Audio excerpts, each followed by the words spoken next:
क्या होनी चाहिए। थोड़ा सा रिकैप कराएं। हमने आपके साथ शुरू किया था chapter number 1, chapter number 1। Agree करते हैं? कोई ऐसा बच्चा जो डिसएग्री करे? चलो, तो इसका नाम क्या था डियर? Business environment.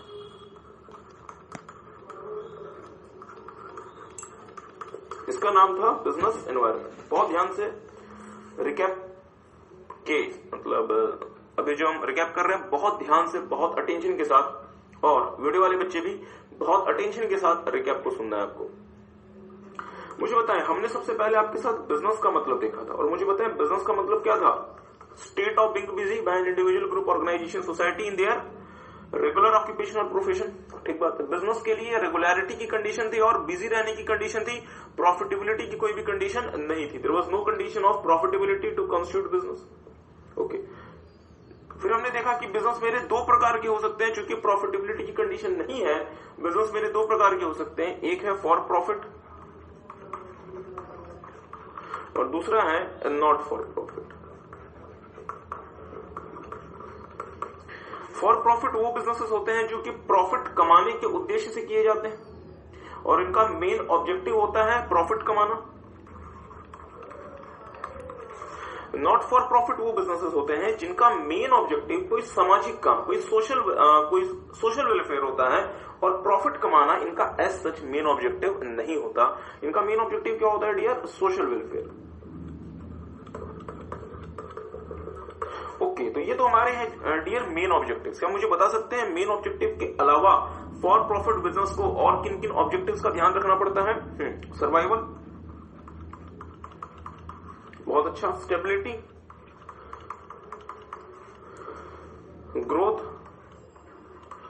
और एफिशिएंसी। मतलब हम चाहते तो प्रॉफिट कमाना है, बट अगर हमें प्रॉफिट कमाना है तो हमें सर्वाइवल देखना पड़ेगा, स्टेबिलिटी, ग्रोथ और एफिशिएंसी। और ये चारों बातें किसको ध्यान रखनी पड़ेंगी? नॉट फॉर प्रॉफिट बिजनेस को भी। Survival, stability, growth and efficiency, ये चारों बातें नॉट फॉर प्रॉफिट बिजनेस को भी कंसिडर करनी पड़ेंगी। यहां तक आपको याद है? चले, मुझे दो छोटी छोटी बातें बताएं। पहला, एनवायरमेंट की कैरेक्टरिस्टिक्स, और दूसरा प्रॉब्लम इन एनवायरमेंट एनालिसिस। दूसरा प्रॉब्लम इन एनवायरमेंट एनालिसिस।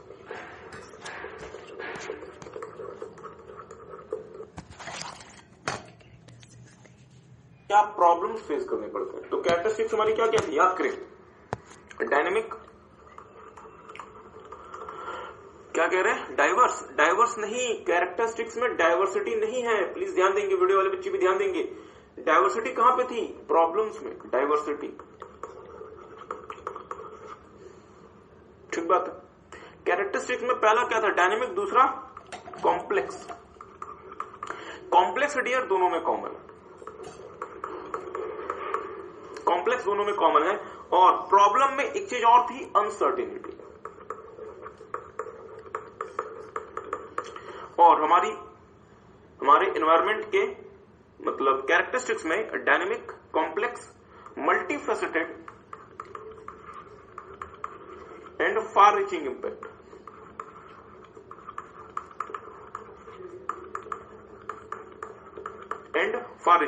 मतलब एनवायरमेंट हमारा डायनेमिक हो सकता है, कॉम्प्लेक्स हो सकता है, मल्टीफेसेटेड हो सकता है, और उसका फार रीचिंग इंपैक्ट होगा। तो ये एनवायरमेंट के डियर कैरेक्टरिस्टिक्स कहलाती है। ये क्या कहलाती है? एनवायरमेंट की कैरेक्टरिस्टिक्स। पर हमें प्रॉब्लम क्या फेस करनी पड़ती है एनवायरमेंट के एनालिसिस में? 3 प्रॉब्लम्स हमें फेस करनी पड़ती है, या फिर 3 ऐसे रीजंस हैं जिसकी वजह से एनवायरमेंटल स्कैनिंग हमारे लिए परेशानी का कारण बन सकती है। पहला है डियर डाइवर्सिटी, दूसरा है कॉम्प्लेक्सिटी, तीसरा है अनसर्टेनिटी।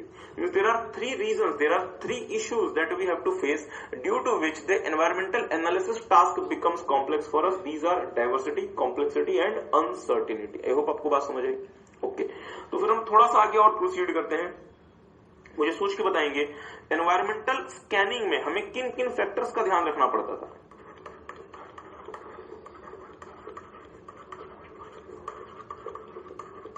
चार फैक्टर्स होते थे, क्या क्या?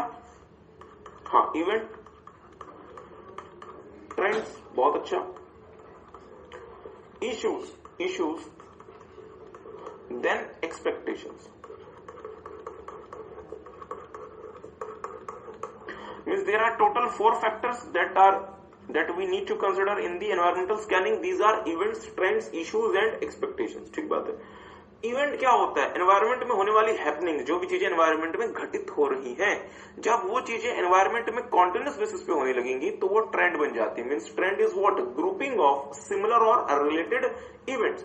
ट्रेंड की वजह से कुछ लोगों को कुछ इश्यूज का सामना करना पड़ता है और उनकी एक्सपेक्टेशन क्या होती है कि सर जी कंपनी कोई प्रोडक्ट या सर्विस ऐसी इंट्रोड्यूस कर दे मार्केट में जिससे हमारे इश्यूज दूर हो जाए.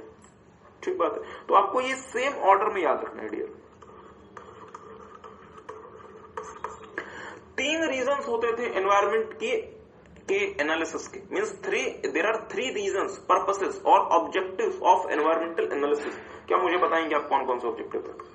हाँ, provides understanding of the current and potential changes taking place in the environment. मतलब अगर आप एनवायरमेंट का एनालिसिस करते हैं तो आपको अंडरस्टैंडिंग मिलेगी किस चीज की?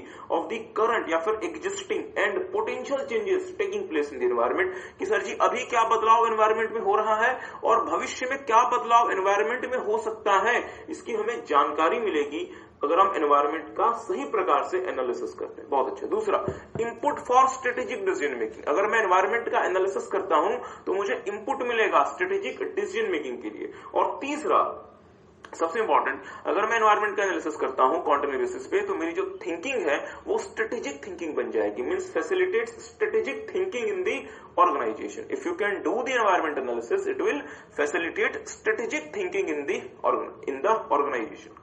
मतलब कंपनी की जो थिंकिंग है, कंपनी की जो सोचने और समझने की जो क्षमता है वो नॉर्मल से कहां ट्रांसफर हो जाएगी? स्ट्रेटेजिक नेचर में ट्रांसफर हो जाएगी. आई होप आपको बात समझ आई. ओके, तो मेरे साथ साथ देखेंगे एक और छोटी सी बात. एनवायरमेंट और ऑर्गेनाइजेशन के बीच में जो रिलेशनशिप होती है उसको हम 3 ब्रॉड कैटेगरीज में डिवाइड कर सकते हैं. क्या क्या? हाँ, एक्सचेंज ऑफ इंफॉर्मेशन, बहुत अच्छा. दूसरा, हाँ, पावर एंड इन्फ्लुएंस, बहुत अच्छा. और तीसरा, resources. Means there are 3 broad ways we can classify the relationship between an organization and its environment. These are exchange of resources, exchange of power and influence, exchange of power and influence और तीसरा exchange of information. बहुत अच्छा. हमने dear अपने environment के components देखे थे और हमने कंपोनेंट्स में देखा था कि हमारे एनवायरमेंट के 2 मेजर कंपोनेंट्स होते हैं, इंटरनल और एक्सटर्नल. इंटरनल एनवायरमेंट्स के एनालिसिस से मुझे मेरी स्ट्रेंथ और मेरी वीकनेसेस का पता चलता है, जबकि एक्सटर्नल एनवायरमेंट के एनालिसिस से मुझे मेरे लिए अपॉर्चुनिटीज और थ्रेट्स का पता चलता है. ध्यान दीजिएगा, इंटरनली मेरे में या तो स्ट्रेंथ होगी या तो वीकनेस होगी, पर यदि मुझे कोई अपॉर्चुनिटी मिलती है डियर, वो हमेशा बाहर से मिलेगी. अवसर हमेशा बाहर से आता है, अपॉर्चुनिटी हमेशा बाहर से आती है. अब ये मेरे ऊपर है कि मैं उस अपॉर्चुनिटी का फायदा उठा पाता हूं या नहीं उठा पाता. यदि मेरे में स्ट्रेंथ है, if I have strength I can convert that opportunity into my favour. But यदि मेरे में स्ट्रेंथ नहीं है तो अपॉर्चुनिटी आएगी, सामने से निकल जाएगी, मैं कुछ नहीं कर सकूंगा. तो अपॉर्चुनिटी, मुझे तभी अपॉर्चुनिटी का एडवांटेज मिलेगा जब मैं उस अपॉर्चुनिटी को अपने फेवर में कन्वर्ट कर सकता हूं. क्या मेरी बात आप समझ पाए? क्या इस बात से एग्री करेंगे? चलिए, दूसरा, थ्रेट भी हमेशा मार्केट से आएगा, पर अगर मेरे में वीकनेस है, if I have weakness the threat will be more painful for me. और मेरे लिए, और मुझे उस थ्रेट का ज्यादा कंसिक्वेंस बियर करना पड़ेगा. एग्री करते हैं? तो कंपनी को क्या चाहिए? अपॉर्चुनिटीज को अपने फेवर में कन्वर्ट करने के लिए अपने स्ट्रेंथ को अपॉर्चुनिटी से लिंक करे, ताकि आप उन अपॉर्चुनिटीज को अपने फेवर में कन्वर्ट कर सके, अपने फेवर में मोड़ सके, इस्तेमाल कर सके. क्या मेरी बात आपको समझ आ रही है? ओके, आपने रिवाइज किया है, बहुत अच्छी बात. इसी तरीके से डियर हम अपने एनवायरमेंट को बस अब 2-4 मिनट हम और आपके साथ रिवाइज करेंगे, फिर आज की क्लास हम आपके साथ प्रोसीड करेंगे. इसी तरीके से हम अपने एनवायरमेंट को माइक्रो और मैक्रो में भी डिवाइड कर सकते हैं. माइक्रो एनवायरमेंट के हमारे पास 6 सेक्टर्स होते थे. कॉस्मिक, बिल्कुल सही. क्या क्या? कस्टमर, ऑर्गेनाइजेशन, नहीं ये सेम ऑर्डर नहीं, आप किसी भी ऑर्डर में याद रख सकते हैं. ऑर्गेनाइजेशन, तीसरा सप्लायर, चौथा मार्केट, पांचवा इंटरमीडिएटरीज, और छठा कॉम्पिटिटर्स। बहुत अच्छा, छठा कॉम्पिटिटर्स। मतलब there are 6 factors, customers, organization, supplier, market, intermediaries and competitors. इसी तरीके से मैक्रो एनवायरनमेंट के भी 6 फैक्टर्स होते थे। क्या क्या? टेट GPS, technology, economy, demography, global, के साथ लिख दिया हमने क्या, पॉलिटिकल, लीगल और सोशियो कल्चरल। ये 7 हो गया बेसिकली, मतलब जो हमने एरोस हमने 7 बना दिए। There is one extra arrow. चले, तो हमने आपके साथ सबसे पहले देखना है डियर कस्टमर या फिर consumer. There is one of the same thing. Customer के बारे में हमें 3 बातें पता होनी चाहिए। पहला, हु आर आवर कस्टमर। सबसे पहले ये तो समझे कि आपका कस्टमर कौन है। दूसरा, what benefits they are looking for. और तीसरा, what are their buying pattern. ठीक बात है। ऑर्गेनाइजेशन 3 चीजों से बना होता है। क्या क्या? ओनर्स, डायरेक्टर्स और एम्प्लॉइज। ठीक बात है। सप्लायर कंपनी का एक बहुत इंपॉर्टेंट कंपोनेंट होता है जो कि हमें raw material, tools, plant, machineries etcetera supply करता है। और कंपनी के ऊपर उसके सप्लायर का बहुत मेजर इन्फ्लुएंस होता है। इसलिए कंपनी को अपने सप्लायर्स को चूज करते समय बहुत ज्यादा केयरफुल होना चाहिए ताकि वो सही प्रकार से अपने सप्लायर्स को चूज कर सके। मार्केट या फिर कॉम्पिटिटिव मार्केट वो प्लेस होता है जहां मैं अपने गुड्स और सर्विसेज ऑफर करता हूं। और चूंकि डियर मैं कॉम्पिटिटिव मार्केट प्लेस में काम करता हूं, इसलिए उसमें सफलता आसान नहीं है। इसलिए मुझे 5 बातों का ध्यान रखना पड़ता है जिसे मैं की success factors for competitive market place कहता हूं। और वो 5 बातें क्या थी? पहला, cost structure of the market, बहुत अच्छा। Price sensitivity, technological structure of the market, life cycle of the market और finally existing distribution system of the market. तो अगर आप इन 5 बातों का ध्यान रखेंगे तो उस कॉम्पिटिटिव मार्केट में भी आपको सफलता मिल जाएगी। You will get the success. ठीक बात। इंटरमीडिएटरीज वो लोग होते हैं जो कि हमारे लिए डिस्ट्रीब्यूशन चैनल की तरह से काम करते हैं, means from the company to the ultimate consumer. और इसके लिए कंपनी को अपने नीड्स के हिसाब से, अपनी रिक्वायरमेंट्स के हिसाब से एक इंटरमीडिएटरीज की चेन बनानी चाहिए जो कि कंपनी की जरूरतों को पूरा कर सके। और फाइनली डियर कॉम्पिटिटर्स वो लोग होते हैं जो कि सेम रिसोर्सेज के लिए कॉम्पीट करते हैं। और सेम रिसोर्सेज का मतलब हमारे कस्टमर्स, हमारा मार्केट शेयर, मींस जिन कस्टमर्स को के लिए हम मार्केट में कॉम्पीट कर रहे हैं, ये लोग भी उन्हीं कस्टमर्स के लिए मार्केट में कॉम्पीट कर रहे हैं। So these are intermediaries. ठीक बात है। These are competitors. और कॉम्पिटिटर्स के बारे में हमें 6 बातें पता होनी चाहिए। पहला, हमारा कॉम्पिटिटर कौन है। Who are our competitors. जी पता तो करो कि कॉम्पिटिटर कौन है आपका। दूसरा, हमारे भले आज कोई व्यक्ति हमारा कॉम्पिटिटर नहीं है, बट क्या पता ये हमारा पोटेंशियल कॉम्पिटिटर बन जाए। Who are our potential competitor. Who are the most powerful and aggressive competitor? What are their products and services? What is their market position and what are their what is their financial position and what are their market share? तो 6 छोटी छोटी बातें आपको आपके competitor के बारे में पता होनी चाहिए। मेरी बात पर डियर बहुत ध्यान से मेरी बात पे बहुत ज्यादा ध्यान दीजिएगा। जैसा कि आपने मुझे बताया था सर जी क्या, कि हम जिस मार्केट में काम करते हैं वो मार्केट मेरा मोनोपोली है या फिर कॉम्पिटिटिव है। तो जी कॉम्पिटिटिव है। मेरी बात पर ध्यान दीजिएगा। लेट्स से मैं इस मार्केट में हूं, बहुत ध्यान से मेरी बात को सुनिएगा। मैं इस मार्केट में हूं, I am in this market.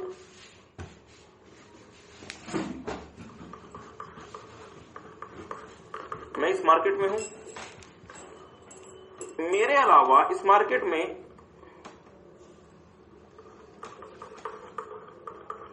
एक और पर्सन आ गए और मेरे अलावा इस मार्केट में एक और पर्सन आ गए। ध्यान दीजिएगा, मेरे अलावा इस मार्केट में 2 और लोग आ गए। तो मैं अगर इस मार्केट में इकलौता था तो ये मार्केट कैसी थी? मोनोपोली। पर जैसे ये 2 लोग और आ गए, ये मेरी जो मार्केट है ये मोनोपोली ना रह के कॉम्पिटिटिव बन गई। ये मेरी मार्केट कैसी बन गई? मोनोपोली से कॉम्पिटिटिव। तो मेरी बात पे थोड़ा सा ध्यान दीजिएगा, इन 2 लोगों की वजह से, अब आपको ये बात बहुत अच्छे से समझ आनी चाहिए, इन दो लोगों की वजह से, किन दो लोगों की वजह से, एक तो ये और एक ये, इन दो लोगों की वजह से या इन दो लोगों के एंट्री की वजह से जो मेरा मार्केट है वो मोनोपोली से कॉम्पिटिटिव बन गया। तो यदि मैं इन दो लोगों को निकाल दूं, यदि मैं इन दोनों लोगों को हटा दूं, तो दोबारा से मेरा मार्केट क्या हो जाएगा, मोनोपोली हो जाएगा। एग्री करते हैं? इसका मतलब क्या हुआ कि सर जी मेरा मार्केट यदि कॉम्पिटिटिव बना तो किन लोगों की वजह से बना, कॉम्पिटिटर्स की वजह से बना। तो यदि मैं अगर अपने कॉम्पिटिटर्स को हटा दूं तो क्या मैं अगेन अपने मार्केट को मोनोपोली बना सकता हूं? बट ऑब्वियसली बात है सर, अगर मैं अपने कॉम्पिटिटर्स को हटा दूं then I can again convert my market into the monopoly market. क्या मेरी बात आप समझते हैं?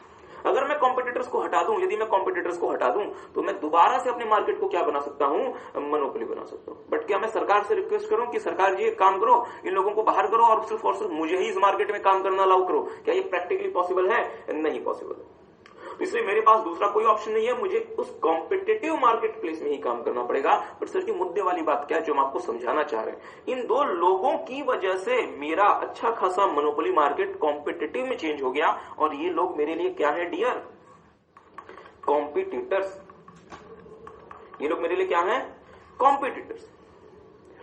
अगर मुझे अपने कॉम्पिटिटिव मार्केट को समझना है तो मुझे अपने कॉम्पिटिटर्स को समझना पड़ेगा। रीजन क्या है, इन कॉम्पिटिटर्स की वजह से ही आपका मोनोपोली मार्केट कॉम्पिटिटिव बन गया। So if you want to have an understanding about your competitive market, you should get the understanding about your competitors. मतलब सर जी जिस व्यक्ति की वजह से वो मार्केट कॉम्पिटिटिव बन गया उस व्यक्ति की अंडरस्टैंडिंग हासिल कर लो, आपको अपने कॉम्पिटिटिव मार्केट की अंडरस्टैंडिंग अपने आप हो जाएगी। क्या मेरी बात किसी को समझ पाई? और यदि मुझे कॉम्पिटिटर के बारे में जानकारी हासिल करनी है तो हमारा इंस्टीट्यूट कहता है, द आईसीआई कहता है कि सर जी 6 बातें समझ लो उस कॉम्पिटिटर के बारे में। हमने कहा सर कौन सी 6 बातें? हु आर आवर कॉम्पिटिटर्स, हमारा कॉम्पिटिटर है तो कौन? दूसरा, who are our potential competitors, हमारे पोटेंशियल कॉम्पिटिटर्स कौन? तीसरा, who are the most aggressive and powerful competitors. ठीक बात है।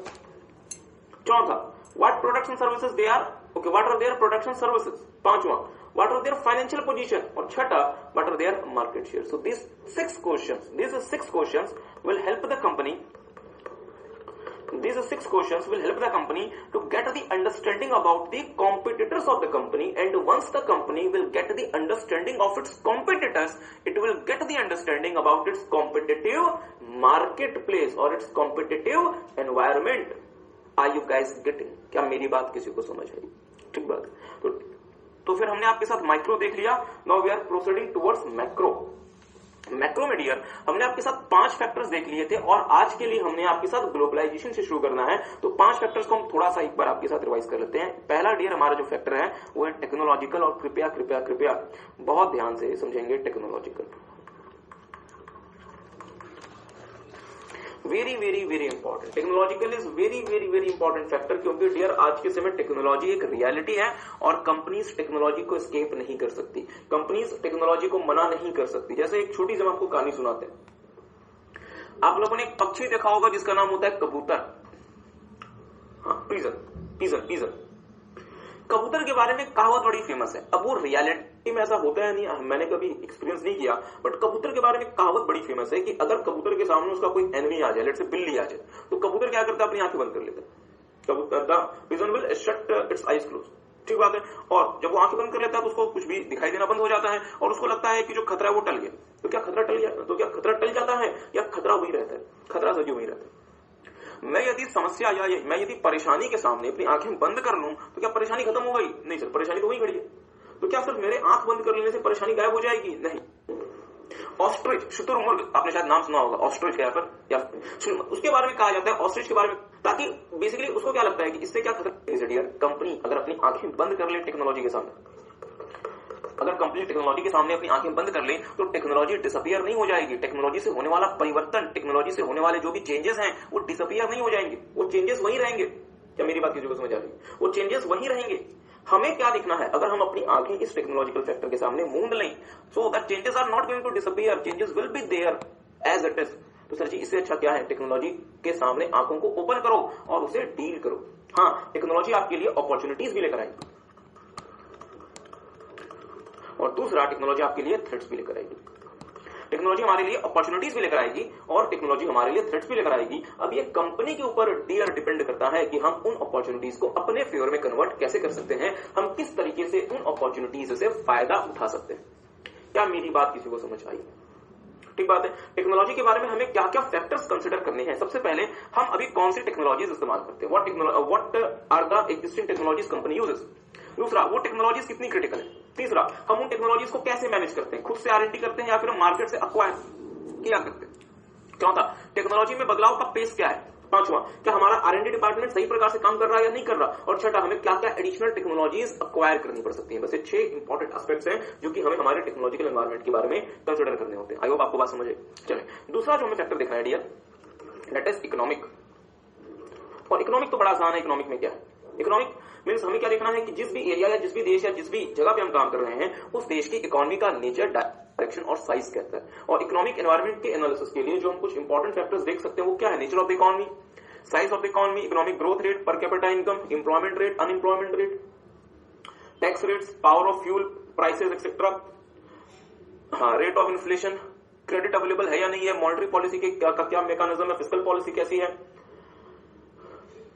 ठीक बात है। तो ये हमारे कुछ फैक्टर्स हो सकते हैं जो कि हम इकोनॉमिक एनवायरनमेंट के बारे में कंसीडर कर सकते हैं। तीसरा क्या था, demography. Demography again very very very important, क्योंकि डेमोग्राफी डील करता है पॉपुलेशन से। जिस एरिया में आप काम कर रहे हैं या जिस एरिया में आप काम करना चाहते हैं उस इलाके की जनसंख्या से डील करता है डेमोग्राफी। और हमें अपने गुड्स और सर्विसेज बेचने किसको हैं, इंसानों को। तो उन इंसानों से डील कौन करता है, डेमोग्राफी। डेमोग्राफी 4 मुख्य एस्पेक्ट्स की बात करता है। पहला, पॉपुलेशन साइज, कि उस एरिया के पॉपुलेशन का साइज कितना है, मेल कितने हैं, फीमेल कितने हैं, लाइफ एक्सपेक्टेंसी कितनी है, पॉपुलेशन ग्रोथ रेट क्या है। दूसरा, ज्योग्राफिक डिस्ट्रीब्यूशन, मींस उस एरिया में जहां पे आप काम करना चाहते हैं उस एरिया में ज्योग्राफिक डिस्ट्रीब्यूशन पैटर्न कैसा है। क्या ऐसा तो नहीं होगा कि हम जिस एरिया में जा रहे हैं वहां से लोगों की मास मूवमेंट शहरों की तरफ हो जाए या किसी दूसरी तरफ हो जाए। तो हमें क्या देखना है कि एग्जिस्टिंग ज्योग्राफिक डिस्ट्रीब्यूशन कैसा है, क्या ज्योग्राफिक डिस्ट्रीब्यूशन में परिवर्तन के कोई आसार नजर आ रहे हैं। तीसरा, अगर ऐसा होता है तो हमारे बिजनेस का एग्जिस्टिंग लोकेशन क्या होगा, प्रपोज लोकेशन क्या होगा। चौथा, क्या हम वर्किंग फ्रॉम द होम का कंसेप्ट लेकर आ सकते हैं। लेट्स से हमारे जो इंजीनियर्स हैं, हमारे जो वर्कर्स हैं वो किसी स्पेसिफिक जगह पे नहीं जाना चाहते, तो क्या हम ऐसा कर सकते हैं कि हम उन्हें ये बोलें कि ठीक है कोई बात नहीं, आप अपने घर से, आप अपने ऑफिस से बैठ के काम करें और आप वहीं से आप हमारे लिए काम कर दिया करें, आपको उस स्पेसिफिक जगह पे जाने की रिक्वायरमेंट नहीं है। तो ये 4 एस्पेक्ट या 3 एस्पेक्ट हम डेमोग्राफिक एनवायरनमेंट के ज्योग्राफिक डिस्ट्रीब्यूशन पार्ट के लिए देखेंगे। आई होप आपने रिवाइज किया था। तीसरा, एथनिक मिक्स।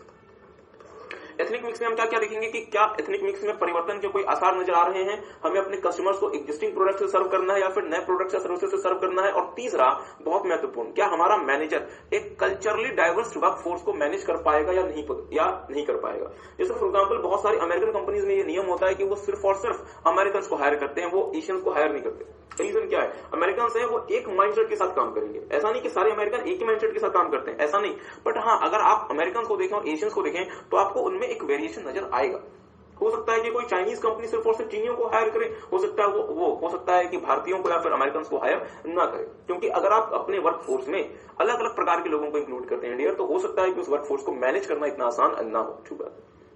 और फाइनली इनकम डिस्ट्रीब्यूशन। तो इनकम डिस्ट्रीब्यूशन डियर बहुत महत्वपूर्ण होता है, क्योंकि इनकम डिस्ट्रीब्यूशन पैटर्न को देखकर हम समझ सकते हैं कि हमारा जो बायर है उसका परचेसिंग पावर ज्यादा कहां है, और जिसका जहां परचेसिंग पावर अधिक होगा वो स्पेंडिंग भी ज्यादा करेगा। और जैसे फॉर एग्जांपल आप देखें कि जब भी हमारे देश में मतलब बारिश अच्छी होती है तो हमारे देश में जो रूरल इकोनॉमी है वो तेजी से ग्रो करती है। तो फिर हमारे देश की जितनी भी कंपनीज हैं उनको जो अपना नया मार्केट दिखाई पड़ता है वो देश में रूरल एरियाज में दिखाई पड़ता है। और डियर बहुत बार तो ऐसा होता है कि एफएमसीजी सेक्टर की जो मतलब कंपनीज हैं उनका ज्यादातर ग्रोथ अर्बन मार्केट से नहीं आता, उनको ज्यादातर ग्रोथ उनको रूरल मार्केट से मिलती है। ठीक बात है। तो अगर आप ज्योग्राफिक डिस्ट्रीब्यूशन पैटर्न को ध्यान से देखेंगे तो आप इससे अकॉर्डिंगली अच्छा एडवांटेज ले सकते हैं। Okay, then we have seen with you guys. तो हमने 4 चीजें देख ली। ओके, 3 चीजें देख ली, टेक्नोलॉजिकल, इकोनॉमिक, डेमोग्राफिक, टीईडी। जी हमें देखना है P, political legal. Political legal में 3 बातें होती थी, गवर्नमेंट, पॉलिटिकल और लीगल। गवर्नमेंट जो होती है डियर वो बहुत इंपॉर्टेंट फैक्टर होती है, क्योंकि गवर्नमेंट के पास एक तरीके से सारे के सारे अधिकार होते हैं और वो कंपनी को डिक्टेट करती है कि कंपनी को काम कैसे करना है through the rules and regulations. Government fiscal policy बनाती है, मॉनेटरी पॉलिसी बनाती है, ट्रेड पॉलिसीज बनाती है, इंडस्ट्री स्पेसिफिक पॉलिसी बनाती है, टैक्सेशन पॉलिसी बनाती है। और यदि इलेक्टेड गवर्नमेंट में कोई भी चेंज होता है तो इलेक्टेड गवर्नमेंट में होने वाले चेंज की वजह से कंपनी पे उसका डायरेक्ट इंपैक्ट होता है, क्योंकि यदि इलेक्टेड गवर्नमेंट बदल गई तो सिर्फ वो गवर्नमेंट नहीं जा रही होती, उस गवर्नमेंट द्वारा बनाई गई जो पॉलिसीज है, हो सकता है उसमें भी परिवर्तन हो जाए। जैसे फॉर एग्जांपल अभी हमारे देश की मोदी जी की सरकार ने जीएसटी एक्ट बनाया, पता है आपको? अगर आप देखते हो, अगर आप राहुल गांधी जी के कुछ इंटरव्यूज को सुनेंगे तो उन्होंने अपने इंटरव्यू में कहा है यदि हम पावर में आ गए तो हम जीएसटी को मेजर रिस्ट्रक्चर करेंगे। इसका मतलब क्या हुआ कि यदि बीजेपी जाएगी तो सिर्फ बीजेपी नहीं जाएगी, बीजेपी द्वारा बनाई गई पॉलिसीज भी जाएगी और जो भी नई इलेक्टेड गवर्नमेंट आएगी वो अपनी पॉलिसीज बनाएगी। आई होप आपको बात समझ आ रही है, ठीक बात है। इसी तरीके से डियर एक चीज हमें और ध्यान देनी है, तो फिर बीइंग अ स्ट्रेटेजिस्ट हमें क्या देखना है, एग्जिस्टिंग गवर्नमेंट की पॉलिसीज, उन पॉलिसीज का हमारे ऊपर क्या असर है, क्या पॉलिसीज में परिवर्तन के आसार नजर आ रहे हैं, और यदि पॉलिसी में परिवर्तन कर दिया गया तो फिर उसका हमारे ऊपर अगेन क्या असर होगा, तो हमें इन बातों का ध्यान रखना पड़ेगा। दूसरा, लीगल, किसी भी कंपनी को किसी भी देश में जिस भी इंडस्ट्री में वो काम कर रही है वहां पे उन्हें बहुत सारे रूल्स एंड रेगुलेशंस को कंप्लाई करना पड़ता है। इसलिए कंपनी को चाहिए कि जितने भी रूल्स एंड रेगुलेशंस उस कंपनी में अप्लाई करते हैं, जितने भी रूल्स एंड रेगुलेशंस उस कंपनी में अप्लाई करते हैं, कंपनी उन सारे के सारे रूल्स एंड रेगुलेशंस के बारे में एक अच्छी अंडरस्टैंडिंग डेवलप करे और कंपनी उन्हें समय सीमा के हिसाब से कंप्लाई करती रहे, ठीक बात। तीसरा, पॉलिटिकल बेसिकली कंसिडर करते हैं पॉलिटिकल प्रेशर ग्रुप्स को जो कि हमारे गवर्नमेंट के अलावा भी होते हैं, और इसलिए हम ऐसे देश में काम करना मतलब पसंद करते हैं जहां पे जो पॉलिटिक्स है वो बिजनेस फ्रेंडली है, वो प्रो बिजनेस पॉलिसीज, ठीक बात। देन सोशियो कल्चरल्स, अब डियर देखेंगे जो बिजनेस होते हैं वो ह्यूमन सोसाइटीज के विद इन काम करते हैं, और ह्यूमन सोसाइटीज के अलग अलग वैल्यूज होते हैं, बिलीव्स होते हैं, और उनके अलग अलग ट्रेडिशंस होते हैं। तो कंपनी को क्या समझना चाहिए कि सर जी सोसाइटी की क्या वैल्यूज हैं, क्या प्रैक्टिसेस हैं, क्या बिलीव्स हैं, क्या ट्रेडिशंस हैं। दूसरा, फैमिली स्ट्रक्चर कैसा है, फैमिली वैल्यूज क्या मतलब किस प्रकार की, और तीसरा, वुमन का सोसाइटी में फैमिली में क्या रोल है, ठीक है। तो फिर हम आगे आज फाइनली हम आगे मूव कर रहे हैं, इसका नाम है डियर ग्लोबल एनवायरनमेंट। ध्यान दीजिएगा, बहुत ध्यान से मेरी बात को सुनिएगा। Now we are moving further, जिसका नाम है ग्लोबल एनवायरनमेंट,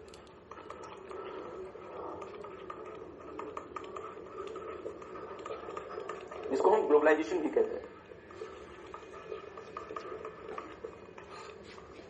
जिसे हम ग्लोबलाइजेशन भी कह सकते हैं।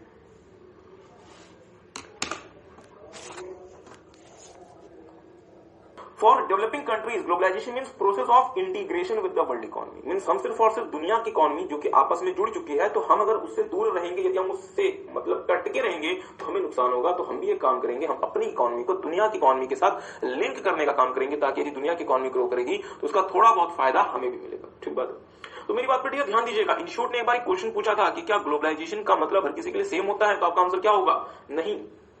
अलग अलग लोगों के लिए ग्लोबलाइजेशन का मतलब अलग अलग हो सकता है। जैसे ग्लोबलाइजेशन जो कि डेवलप्ड कंट्रीज ने शुरू किया था, वहां पे ग्लोबलाइजेशन का मतलब था process of integration, integration of the world into one huge market. Developing countries के लिए ग्लोबलाइजेशन का ये मतलब नहीं था, उनके लिए मतलब था process of integrating with the world economy. मतलब सर जी हम वर्ल्ड इकोनॉमी के साथ अपनी इकोनॉमी भी इंटीग्रेट करना चाहते हैं। तो डियर ये तो मतलब था देशों के लिए। कंपनी के लिए ग्लोबलाइजेशन का क्या मतलब है?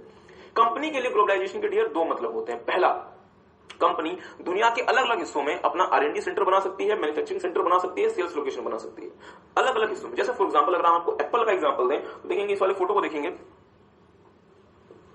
एप्पल क्या करता है, आईफोन बना के सेल करता है, सबको पता है। बट आपको जान के हैरानी होगी कि एप्पल कंपनी तो अमेरिका की है, बट एक भी आईफोन एप्पल अमेरिका में नहीं बनाता। एप्पल के आईफोन की 100% मैन्युफैक्चरिंग चाइना में होती है। एक कंपनी है जिसका नाम है फॉक्सकॉन, जो कि चाइना में एप्पल के आईफोन को बनाता है। और आपको जान के और एक और हैरानी होगी, आप जो आईफोन परचेज करते हैं वो एप्पल ने बनाया ही नहीं कभी, वो आईफोन फॉक्सकॉन बनाता है और उसमें लोगो किसका लगा देता है, एप्पल का। और आप खुशी खुशी उसको परचेज करके घूमते हैं कि हमने एप्पल का प्रोडक्ट खरीदा, जबकि वो एप्पल ने बनाया ही नहीं। तो ध्यान दीजिएगा, ग्लोबलाइजेशन के का क्या मीनिंग होता है कंपनीज के लिए। Company works with several R&D, manufacturing and sales locations around the world. मतलब अलग अलग देशों में कंपनी के हो सकता है कि रिसर्च एंड डेवलपमेंट सेंटर्स हो, मैन्युफैक्चरिंग लोकेशंस हो और सेल्स लोकेशंस हो। और दूसरा मीनिंग होता है डियर ग्लोबलाइजेशन का, ability to compete with foreign competitors in the domestic market. अब अगर आपने ग्लोबलाइजेशन कर दिया, ध्यान दीजिएगा, यदि भारत ने ग्लोबलाइजेशन कर दिया तो क्या सिर्फ भारतीय कंपनी चाइना में काम करेंगी, या सच्ची चाइनीज कंपनी भी भारत में काम करेंगी? सच्ची चाइनीज कंपनीज भी भारत में काम करेंगी। तो यदि चाइनीज कंपनीज भी भारत में काम करेंगी तो क्या भारतीय कंपनीज को क्या चाइना की कंपनी से भारत में डील करना पड़ेगा? करना पड़ेगा। मीन्स मुझे फॉरेन कॉम्पिटिटर से अपने डोमेस्टिक मार्केट में कंपीट करना पड़ेगा अगर ग्लोबलाइजेशन हो जाता है तो। इसलिए डियर सबसे बड़ा जो रिस्क था भारत देश के लिए कि हमारे देश की कंपनीज को ग्लोबल कंपनीज से डील करना पड़ेगा, इसलिए भारत में 1947 के बाद से ग्लोबलाइजेशन के बारे में सोचा ही नहीं गया। फाइनली जब देश के सामने और कोई रास्ता नहीं रहा तो फाइनली बहुत ज्यादा दिल पे पत्थर रख के भारत देश ने ग्लोबलाइजेशन को अडॉप्ट किया। और जैसे हमारे देश ने ग्लोबलाइजेशन को अडॉप्ट किया, मेजॉरिटी हमारे देश की जो मतलब भारतीय इंडस्ट्रीज थी वो खत्म हो गई, क्योंकि वो इतनी ज्यादा इनएफिशिएंट थी कि वो ग्लोबल कॉम्पिटिटर्स के सामने स्टैंड ही नहीं कर पाए। तो इन्हीं हम नहीं जाते। ग्लोबलाइजेशन का कंपनीज के लिए दो मतलब होता है, सिर्फ सिंपल सी बात इतनी है। पहला, कंपनी जो है वो अलग अलग रिसर्च, अलग अलग R&D लोकेशंस, अलग अलग मैन्युफैक्चरिंग लोकेशंस और अलग अलग सेल्स लोकेशंस पूरी दुनिया में बना के काम कर सकती है। और दूसरा, वो फॉरेन कॉम्पिटिटर से अपने डोमेस्टिक मार्केट में कम्पीट कर सकती है। ठीक बात। तो डियर आगे देखेंगे, तीन प्रकार की कंपनीज हो सकती है। एक का नाम होता है मल्टीनेशनल कंपनी, एक का नाम होता है ग्लोबल कंपनी और एक का नाम होता है ट्रांसनेशनल कंपनी। इनके डिटेल में हमें नहीं जाना। इंस्टीट्यूट हमें कहता है कि सर जी आप एक कंपनी जो कि ग्लोबल हो गई। ग्लोबल का मतलब क्या हुआ? लेट्स से कि ओके, मुझे बताएं आपने रजिस्टर्ड ऑफिस सुना हुआ है? हर एक कंपनी का एक रजिस्टर्ड ऑफिस होता है। जैसे फॉर एग्जांपल यदि आप भारत में कंपनीज एक्ट में रजिस्ट्रेशन लेते हैं तो आपको अपना रजिस्टर्ड ऑफिस बनाना पड़ता है। लेट्स से मैंने भारत में कंपनीज एक्ट में रजिस्ट्रेशन ले लिया तो वो मेरा रजिस्टर्ड ऑफिस बन गया। जैसे जैसे मैं भारत के अलावा किसी और देश में व्यापार करने पहुंच गया, मैं ग्लोबल कंपनी बन जाता हूं। या कुछ लोग मुझे मल्टीनेशनल कंपनी भी कह सकते हैं और कुछ लोग मुझे ट्रांसनेशनल कंपनी भी कह सकते हैं। इससे कोई फर्क नहीं पड़ता। ग्लोबल कंपनी, मल्टीनेशनल कंपनी और transnational company is one of the same thing. तो मेरे साथ साथ दिखेगा, A company which has gone global is called a multinational, transnational और a global company। एक कंपनी जो ग्लोबल हो गई, एक कंपनी जो ग्लोबल बन गई, उसे हम मल्टीनेशनल कंपनी कह सकते हैं, ट्रांसनेशनल कंपनी कह सकते हैं या फिर ग्लोबल कंपनी भी कह सकते हैं। Okay, these companies operates in more than one country where it might have R&D locations, manufacturing locations and sales outlets at different countries। मतलब ग्लोबल कंपनीज वो कंपनीज होती हैं जो कि एक देश के अलावा और देशों में भी काम करती हैं और अलग अलग देशों में इनके मैन्युफैक्चरिंग लोकेशंस हो सकते हैं, सेल्स लोकेशंस हो सकते हैं और इनके R&D लोकेशंस हो सकते हैं। क्या कह रहे हैं? हाँ, एक बहुत अच्छा क्वेश्चन आया। आपका नाम? जतिन जी। ओके, जतिन जी का एक बहुत अच्छा क्वेश्चन आया। इन्होंने पूछा सर कि एप्पल ऐसा क्यों करती है कि सारा थोड़ा सा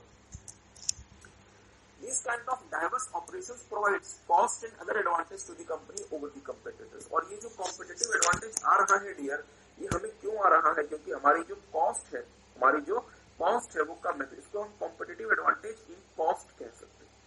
हम डिटेल में आपके साथ देखेंगे। कॉम्पिटिटिव एडवांटेज हमारे पास बहुत अलग अलग एरियाज में हो सकता है। फिलहाल यहाँ पे जो हमारे पास कॉम्पिटिटिव एडवांटेज है वो किस एरिया में है?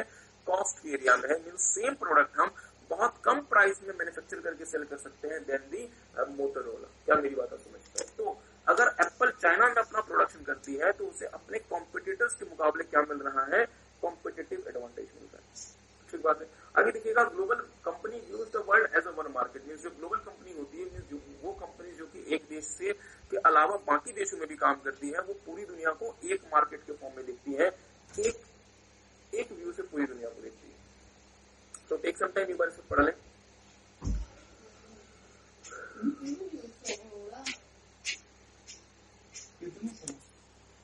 तीन कैरेक्टरिस्टिक्स या फिर एट्रीब्यूट्स होते हैं और ये बहुत बहुत बहुत महत्वपूर्ण है। पता नहीं इंस्टीट्यूट तो इस क्वेश्चन से क्या प्यार है कि इंस्टीट्यूट हमेशा ये क्वेश्चन पूछ लिया करता है। देयर आर 3 एट्रीब्यूट्स और कैरेक्टरिस्टिक्स ऑफ ग्लोबल कंपनी। और वो एट्रीब्यूट्स या फिर कैरेक्टरिस्टिक्स क्या है, मेरी बात पर ध्यान दीजिएगा। कोको कोला कंपनी मेन कहाँ बेस है? अमेरिका में। बट कोको कोला भारत भी तो है, कोको कोला इंडिया है, कोको कोला पाकिस्तान है, कोको कोला चाइना है। पर सर जी हर किसी का हेडक्वार्टर कहाँ है? कोको कोला अमेरिका में। तो क्या कोको कोला इंडिया पूरी तरीके से इंडिपेंडेंट होकर काम करेगा या इसे कोको कोला अमेरिका के हिसाब से काम करना पड़ेगा? सर जी इसे कोको कोला अमेरिका के हिसाब से काम करना पड़ेगा। बहुत ध्यान से मेरी बात सुनिएगा। कोको कोला इंडिया, ओके चलिए इसको थोड़ा सा आपको समझाने का प्रयास करते हैं, थोड़ा सा देख लें। जैसे ये कोको कोला यूएसए, ये ग्लोबल बन गया, ये इंडिया में भी चला गया, ये जापान में भी चला गया, ये चाइना में भी चला गया और लेट्स से ये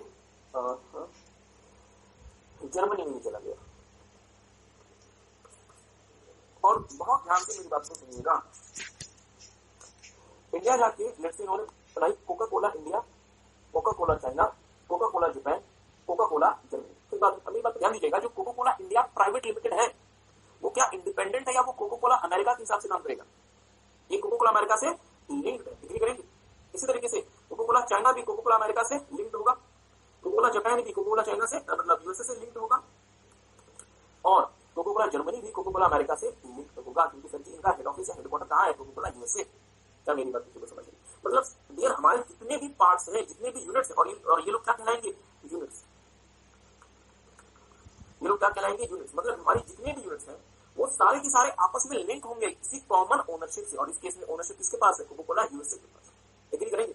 मुझे बताया भारत में जो कोका कोला का ब्रांड नेम या लोगो इस्तेमाल हो रहा है वो क्या भारत के कोका कोला ने खुद से इन्वेंट किया या वो अमेरिका के कोका कोला का ही इस्तेमाल कर रहा है? ये अमेरिका के कोका कोला है। भारत में जो फॉर्मूला आप इस्तेमाल करते हैं कोका कोला मैन्युफैक्चर करने के लिए वो क्या आपने खुद से इन्वेंट किया या फिर वो आपके पेरेंट कंपनी का है? पेरेंट कंपनी का। मतलब हमारी जितने भी यूनिट्स हैं वो कॉमन रिसोर्सेज में काम करते हैं और वो रिसोर्सेज जनरली किसने डेवलप की है? Head office. क्या बात किसी को समझ आई? और तीसरा मुझे पता है Coca Cola America, Coca Cola India जब अपनी स्ट्रेटेजी बनाएगा तो क्या पूरी तरीके से इंडिपेंडेंट होकर बनाए या इसे कोको कोला अमेरिका की बात सुननी पड़ेगी? इसी तरीके से कोको कोला यूएसए जब अपनी स्ट्रेटेजी बनाएगा तो क्या इसे कोको कोला इंडिया से भी इंपोर्ट लेना पड़ेगा? इसे कोको कोला इंडिया से भी इंपोर्ट लेना पड़ेगा।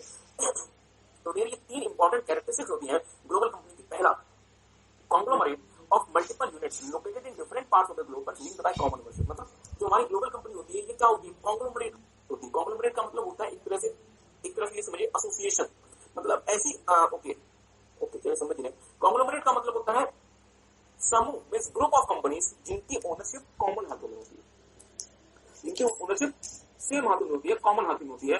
जैसे फॉर एग्जांपल टाटा ग्रुप या फिर टाटा सन्स, तो जितनी भी टाटा कंपनीज है हर किसी की ओनरशिप किसके पास है? टाटा सन्स के पास है। तो फिर हम क्या कह सकते हैं कि सर टाटा सन्स और बाकी जितनी भी कंपनीज है वो कॉन्ग्लोमरेट होंगी। इसी तरीके से कोको कोला यूएसए और कोको कोला की जितनी भी कंपनीज है वो आपस में क्या बन गई? कॉन्ग्लोमरेट बन गई, क्योंकि इनकी ओनरशिप एक कॉमन, मतलब कहाँ है? कॉमन लोगों की। क्या मेरी बात समझ सकते? ओके, तो इसे थोड़ा सा देखेंगे। Conglomerate of multiple units located in different parts of the globe, क्योंकि दुनिया के अलग अलग देशों में अलग अलग हिस्सों में लोकेटेड है, पर all linked by common ownership. हर किसी की ओनरशिप क्या है? कॉमन है, सेम है। और इस केस में हमारे वाले एग्जांपल में ओनरशिप किसके पास थी? कोको कोला यूएसए के पास।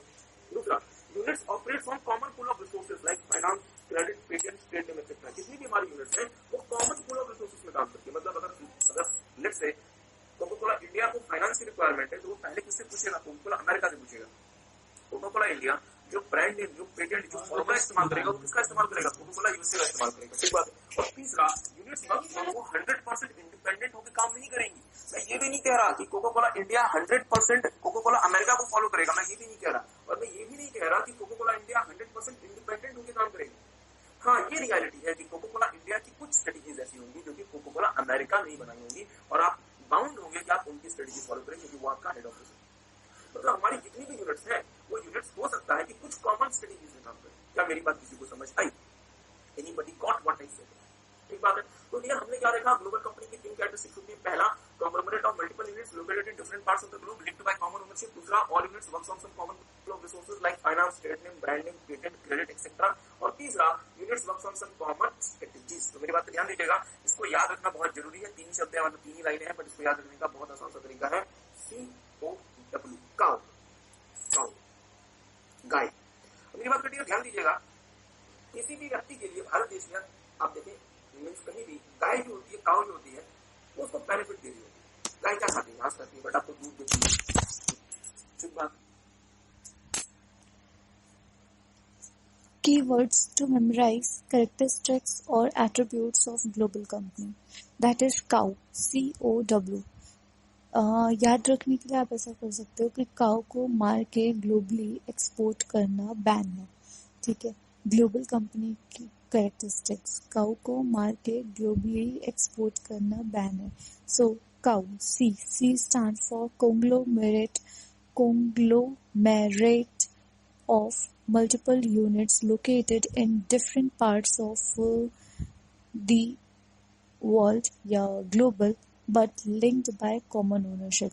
ठीक है, मतलब कह सकते हो group of the multiple units located in different parts of world but linked by the common ownership. ठीक है, second one is unit operates on common goal of resources.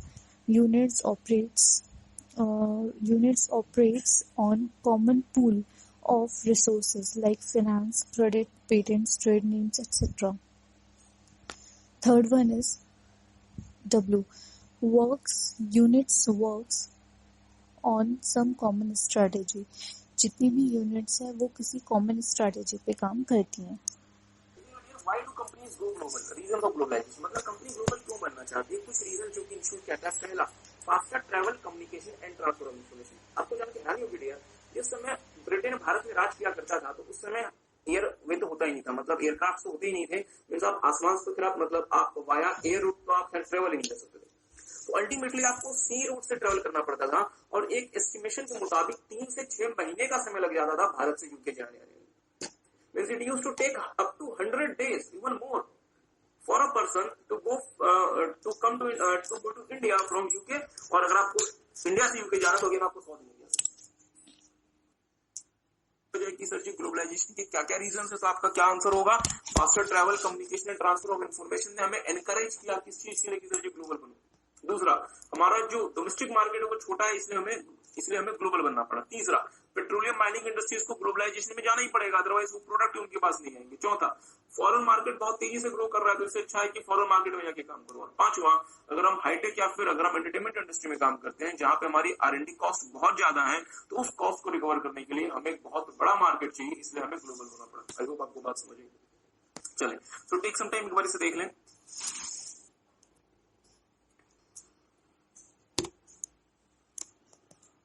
तो आप सबने देख लिया। देखिए डियर, हम आपके साथ एक अगला टॉपिक कर रहे हैं, मैनिफेस्टेशन ऑफ ग्लोबलाइजेशन। ये जो रहता है इसको हम 5 मिनट के बाद देखेंगे।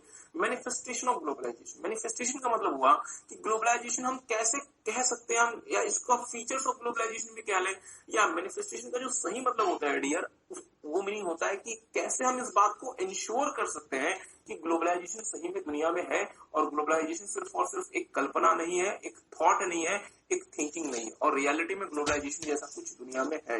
It is called manifestation of globalization. तो हम कैसे इस बात को साबित कर सकते हैं कि ग्लोबलाइजेशन दुनिया में है? इसे आप फीचर्स का भी नाम दे सकते हैं। पहला, operating anywhere in the world, आप दुनिया में कहीं भी काम कर सकते हैं। तो डियर, अगर आप दुनिया में कहीं भी काम कर सकते हैं तो क्यों कर पा रहे हैं? क्योंकि दुनिया में ग्लोबलाइजेशन है। दूसरा, इंटरलिंक्ड एंड इंटरडिपेंडेंट इकोनॉमीज, दुनिया की जो अर्थव्यवस्थाएं हैं, दुनिया के जो देश है, वो आपस में एक दूसरे के साथ लिंक्ड हैं और एक दूसरे पे डिपेंड करते हैं, निर्भर करते हैं। तो अगर भारत अमेरिका से लिंक हो गया, अमेरिका भारत से लिंक हो गया, तो उसका रीजन क्या है? दुनिया में ग्लोबलाइजेशन है। Lowering trade and tariff barriers, दुनिया में जो ट्रेड और टैरिफ बैरियर्स है उनमें बहुत तेजी से कमी आई है। क्यों आई है? क्योंकि ग्लोबलाइजेशन आया और वर्ल्ड ट्रेड ऑर्गेनाइजेशन बनाया गया, जिसने दुनिया को कहा कि सर जी अपने अपने देशों में ट्रेड और टैरिफ बैरियर्स को घटाएं, क्योंकि ग्लोबलाइजेशन है।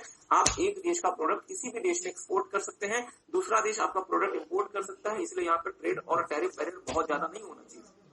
इसी जमाने में हमारे देश में 100% तक इंपोर्ट ड्यूटी होती थी, बट अब हमारे देश में जो मेजॉरिटी इंपोर्ट ड्यूटी है वो 20 से लेकर 30% के रेंज में। Okay, increasing trend towards privatisation, ध्यान दीजिएगा, ग्लोबलाइजेशन के बाद क्या हुआ?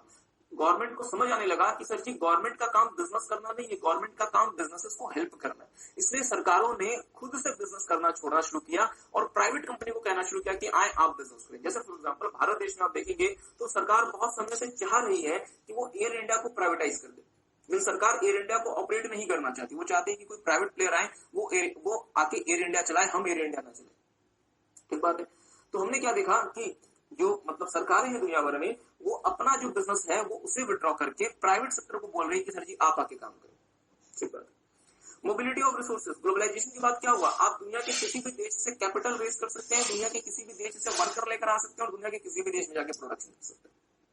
जैसे फॉर एग्जांपल अगर हम आपको एक एग्जांपल दें तो सर जी एक कंपनी जिसका नाम है टोयोटा, चलो हमने एक फोटो भी बनाई हुई, सॉरी फोटो को देखें। टोयोटा क्या करता है? यूरोप से फंड रेज करता है, जापान से वर्कर लाता है और प्रोडक्शन करता है थाईलैंड में, और जो कार बन गई उसको इंडिया में एक्सपोर्ट कर देता है। मतलब वर्कर हम लेकर आएंगे जापान से, पैसा हम लेकर आएंगे अमेरिका से, फिर यूरोप से, और हम प्रोडक्शन करेंगे लेट से कहां पे? चाइना में, थाईलैंड में, और एक्सपोर्ट कहां कर देंगे? इंडिया में।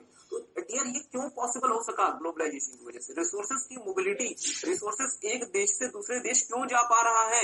ग्लोबलाइजेशन की वजह से। आप लोगों ने एफएम पढ़ा हुआ है आईपीसी लेवल पे, और वहां पे आपने एडीआर का नाम सुना हुआ है, अमेरिकन डिपॉजिटरी रिसिप्ट्स, आपने जीडीआर का नाम सुना हुआ है, ग्लोबल डिपॉजिटरी रिसिप्ट्स। ये क्या है? एडीआर क्या होता है कि एक भारतीय कंपनी अमेरिका से कैपिटल रेज कर सकती है, मींस पैसा कहां पर है? अमेरिका में। रेज आप कर रहे हैं, मींस अमेरिका से रिसोर्स भारत मूव कर सकता है। रीजन क्या है? ग्लोबलाइजेशन। आगे देखेंगे मार्केट साइड एफिशिएंसी। मेरी बात पर बहुत ज्यादा ध्यान से मेरी बात को सुनिएगा। ग्लोबलाइजेशन के बाद एक बात समझ आ गई कंपनीज को, क्या?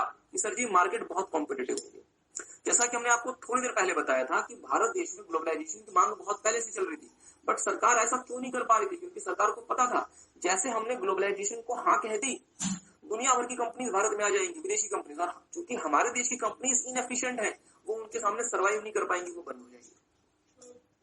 मैं आपको एक छोटा सा एग्जांपल देता हूँ, वीडियोकॉन का आपने नाम सुना होगा। वीडियोकॉन हमारे देश में बड़ा ब्रांड होता था, बट आज वीडियोकॉन एग्जिस्ट ही नहीं करता। एक तरह से देखा जाए तो वीडियोकॉन खत्म हो गया, ओनिडा खत्म हो गया। रीजन क्या है? ये लोग इतने एफिशिएंट बन ही नहीं पाए जितने कि हमारे फॉरेन ब्रांड्स निकल गए, और 1991 के पहले इनका ही बोलबाला होता था। रीजन क्या है? इसके पहले कंपटीशन नहीं था। तो ग्लोबलाइजेशन ने डियर कंपटीशन बहुत ज्यादा बढ़ा दिया। अब ग्लोबलाइजेशन के बाद सिर्फ वही कंपनीज काम कर सकती हैं जो एफिशिएंट है। तो ग्लोबलाइजेशन के बाद या तो आप अपनी एफिशिएंसी बढ़ाएं, और यदि आप अपनी एफिशिएंसी नहीं बढ़ा रहे हैं तो मार्केट छोड़ के चले जाएं, आपका मार्केट में कोई भी आपकी मार्केट में जरूरत नहीं है। आई होप आपको बात समझ आई। तो देखेंगे मार्केट साइड एफिशिएंसी।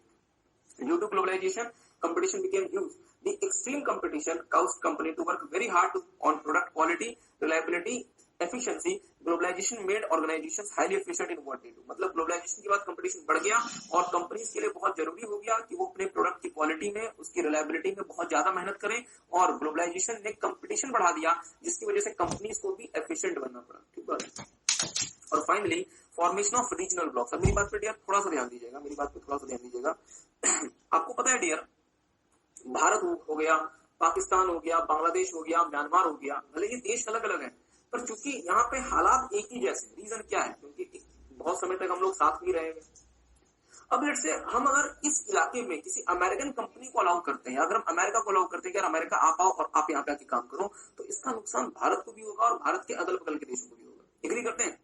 मुझे सोच के बताएं, भारत के लिए पहली प्रायोरिटी क्या होनी चाहिए कि वो अमेरिका से ट्रेड करे जो कि भारत से 5000 किलोमीटर दूर है, या अपने नेबर्स के साथ ट्रेड करे जो कि उसके सबसे करीब है? सर जी, अपने नेबर्स के साथ ट्रेड करे। भारत को ट्रेड करना है, अपने नेबर्स के साथ ट्रेड करे जो कि उसके सबसे करीब है, क्योंकि अल्टीमेटली आपका नेबर ही आपको काम आने वाला है। 5000 किलोमीटर बैठा दोस्त आपको काम नहीं आने वाला, आपका नेबर आपको काम आने वाला है। तो हमने क्या देखा कि भारत ने, या इवन भारत ने क्या, अमेरिका ने भी रीजनल ब्लॉक्स बनाने शुरू किए, जहां पे अमेरिका हो गया या भारत हो गया या फिर चाइना हो गया, उन्होंने प्रायोरिटी देनी शुरू की अपने अगल बगल के देशों की। सर जी, हम ग्लोबल तो बनेंगे, बट हम 5000 किलोमीटर दूर बैठे किसी के साथ ट्रेड क्यों करें? तो ना अपने लोगों के साथ ट्रेड करना शुरू करें, अपने नेबर कंट्रीज के साथ ट्रेड करना शुरू करें, और हमने उनको मिला के एक रीजनल ब्लॉक बनाया जिससे हमारे और हमारे नेबर्स का इंटरेस्ट प्रमोट हो। क्या मेरी बात किसी को समझ आए? इसे हम नाम देते हैं फॉर्मेशन ऑफ रीजनल ब्लॉक्स। मेरे साथ साथ देख लें। Globalization brought countries together. They realized that in this world no country is self-sufficient and they must work together and trade with each other. Globalization के बाद कंपनीज को समझ आया कि सर जी कोई एक कंपनी सेल्फ सफिशिएंट नहीं है, उनको एक साथ मिलकर काम करना पड़ेगा और एक दूसरे की सहायता करनी पड़ेगी। This idea given birth to trade blocks or regional blocks. Here few countries enter into an agreement for economic cooperation with them. तो ध्यान दीजिएगा डियर, ट्रेड ब्लॉक क्या होता है या रीजनल ब्लॉक क्या होता है? जहाँ पे कुछ कंट्रीज आपस में इकट्ठा होते हैं एक दूसरे के साथ काम करने के लिए। These kind of blocks promotes trade among these countries. और यदि आप कोई ट्रेड ब्लॉक बनाते हैं एक दूसरे के साथ व्यापार करने के लिए, तो उन देशों में ट्रेड को बूस्ट मिलता है। Some popular and effective regional blocks are NAFTA, SAARC, etc. तो थोड़ा सा ध्यान दीजिएगा। नाफ्टा है dear, North America free trade agreement. यहाँ पे 3 देश हैं, नहीं लिखना नहीं, मतलब सुन लें। North American free trade agreement, 3 देशों के बीच में ट्रेड होता है। अमेरिका है, इसमें कनाडा है, और इसमें है डियर मैक्सिको। मतलब अगर आप देखें तो भारत का जो नेबर है वो कौन है? पाकिस्तान, और इस पार से बांग्लादेश, इस पार से चाइना, इस पार से म्यांमार, भूटान भी भारत का मतलब नेबर है। हाँ, इवन नेपाल भी भारत का नेबर है। अमेरिका की सीमाएं 2 ही मुख्य देशों से लगती है, एक का नाम है कनाडा और दूसरे का नाम है मैक्सिको। तो फिर अमेरिका, कनाडा और मैक्सिको ने आपस में मिलकर एक ब्लॉक बनाया जिसका नाम है NAFTA, north America free trade agreement. इसी तरीके से डियर सार्क बना, south Asian association for regional corporation, जहां पे साउथ एशियन कंट्रीज जैसे कि भारत हो गया, पाकिस्तान हो गया, अफगानिस्तान हो गया, म्यांमार हो गया, ये लोग आपस में मिलेंगे और आपस में कोऑपरेट करेंगे। इवन बांग्लादेश हो गया। ठीक बात। तो टेक सम, तो आई होप आप समझने से देख लिया। इसको याद रखने का एक छोटा सा तरीका है डियर, एक छोटे सा एक कीवर्ड हम आपको दे देते हैं। ग्लोबलाइजेशन के बाद डियर 2 काम। पहला, टेक्नोलॉजी इंप्रूव हो गई, technology improve and MRP reduce. Globalization के बाद 2 काम हुए। क्या? सबसे पहला काम हुआ डियर कि जो भी हमारी टेक्नोलॉजी है वो इंप्रूव हुई और जो एमआरपी है वो रिड्यूस हुई। तो ये हमारा कीवर्ड है मैनिफेस्टेशन ऑफ ग्लोबलाइजेशन। मतलब TIAMRPR। तो सर जी टी का मतलब क्या है? Trade and tariff barrier, means lowering of trade and tariff barriers.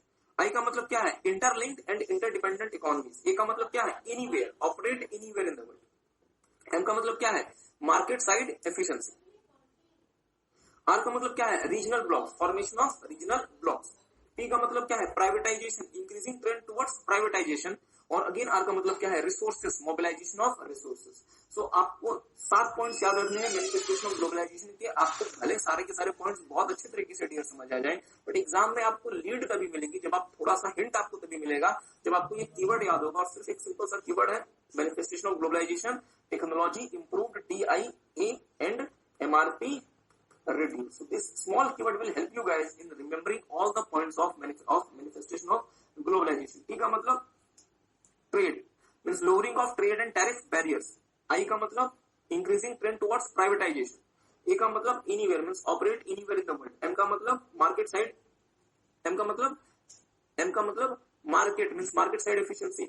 R का मतलब regional blocks, formation of regional blocks, privatization, increasing trend towards privatization. और finally R का मतलब resources, mobilization of resources. I hope आपको ये याद रहेगा। अब मेरी बात पे थोड़ा सा ध्यान दीजिएगा।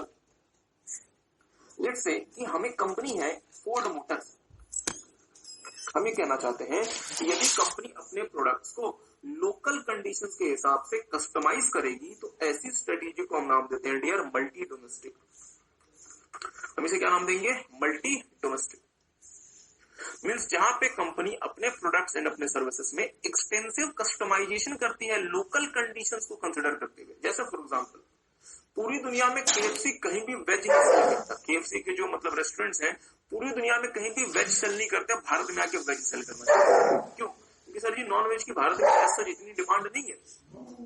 क्या मेरी बात समझ में? मीन्स उन्होंने अपने प्रोडक्ट या अपनी सर्विस को एक्सटेंसिवली कस्टमाइज किया भारत के कंडीशंस के हिसाब से। इसे हम क्या नाम देंगे, मल्टी डोमेस्टिक। बट यदि आप एज इट इज सेल करते हैं, मीन्स अगर आप स्टैंडर्डाइज्ड प्रोडक्ट सेल करते हैं पूरी दुनिया में, आप जहां भी जाएं, इसे हम नाम देते हैं डियर ग्लोबल स्ट्रेटेजी। तो आई होप आपको बात समझ आ रही है। और यदि आप कुछ प्रोडक्ट्स को कस्टमाइज करें और कुछ को एज इट इज सेल करें, इसे हम नाम देते हैं ट्रांसनेशनल स्ट्रेटेजी। जहां पे हम क्या देखते हैं कि हमने ग्लोबलाइजेशन की स्ट्रेटेजी भी अपना ली और साथ में हमने यहाँ पे मल्टी डोमेस्टिक की भी स्ट्रेटेजी अपना ली और इन दोनों को मिला के हमने एक नई स्ट्रेटेजी बनाई जिसका नाम है ट्रांसनेशनल स्ट्रेटेजी। आई होप आपको बात समझ आई। तो टेक सम टाइम, मेरे साथ साथ देखेंगे, थोड़ा सा रीड करेंगे। A company which mission types of strategic approach, मतलब 3 प्रकार के हमारे स्ट्रेटेजिक अप्रोच होते हैं एक ऐसी कंपनी के लिए जो कि ग्लोबल बनना चाहती है।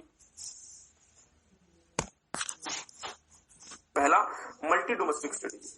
This strategy is adopted when a company tries to achieve a high level of local market share। ध्यान दीजिएगा, मल्टी डोमेस्टिक आपको क्या देगा, high level of local market share, क्योंकि आप यहाँ पे अपने प्रोडक्ट्स को और सर्विसेज को लोकल मार्केट के नीड्स के हिसाब से मैच करते हैं, क्योंकि आपने उनको वहां पे कस्टमाइज किया होता है लोकल मार्केट्स की जरूरतों के हिसाब से। मतलब फोर्ड क्या करेगा, भारत में आने से पहले अपने प्रोडक्ट को भारत के नीड्स के हिसाब से मॉडिफाई करेगा, कस्टमाइज करेगा, ताकि भारत में उसे ज्यादा मार्केट शेयर मिले।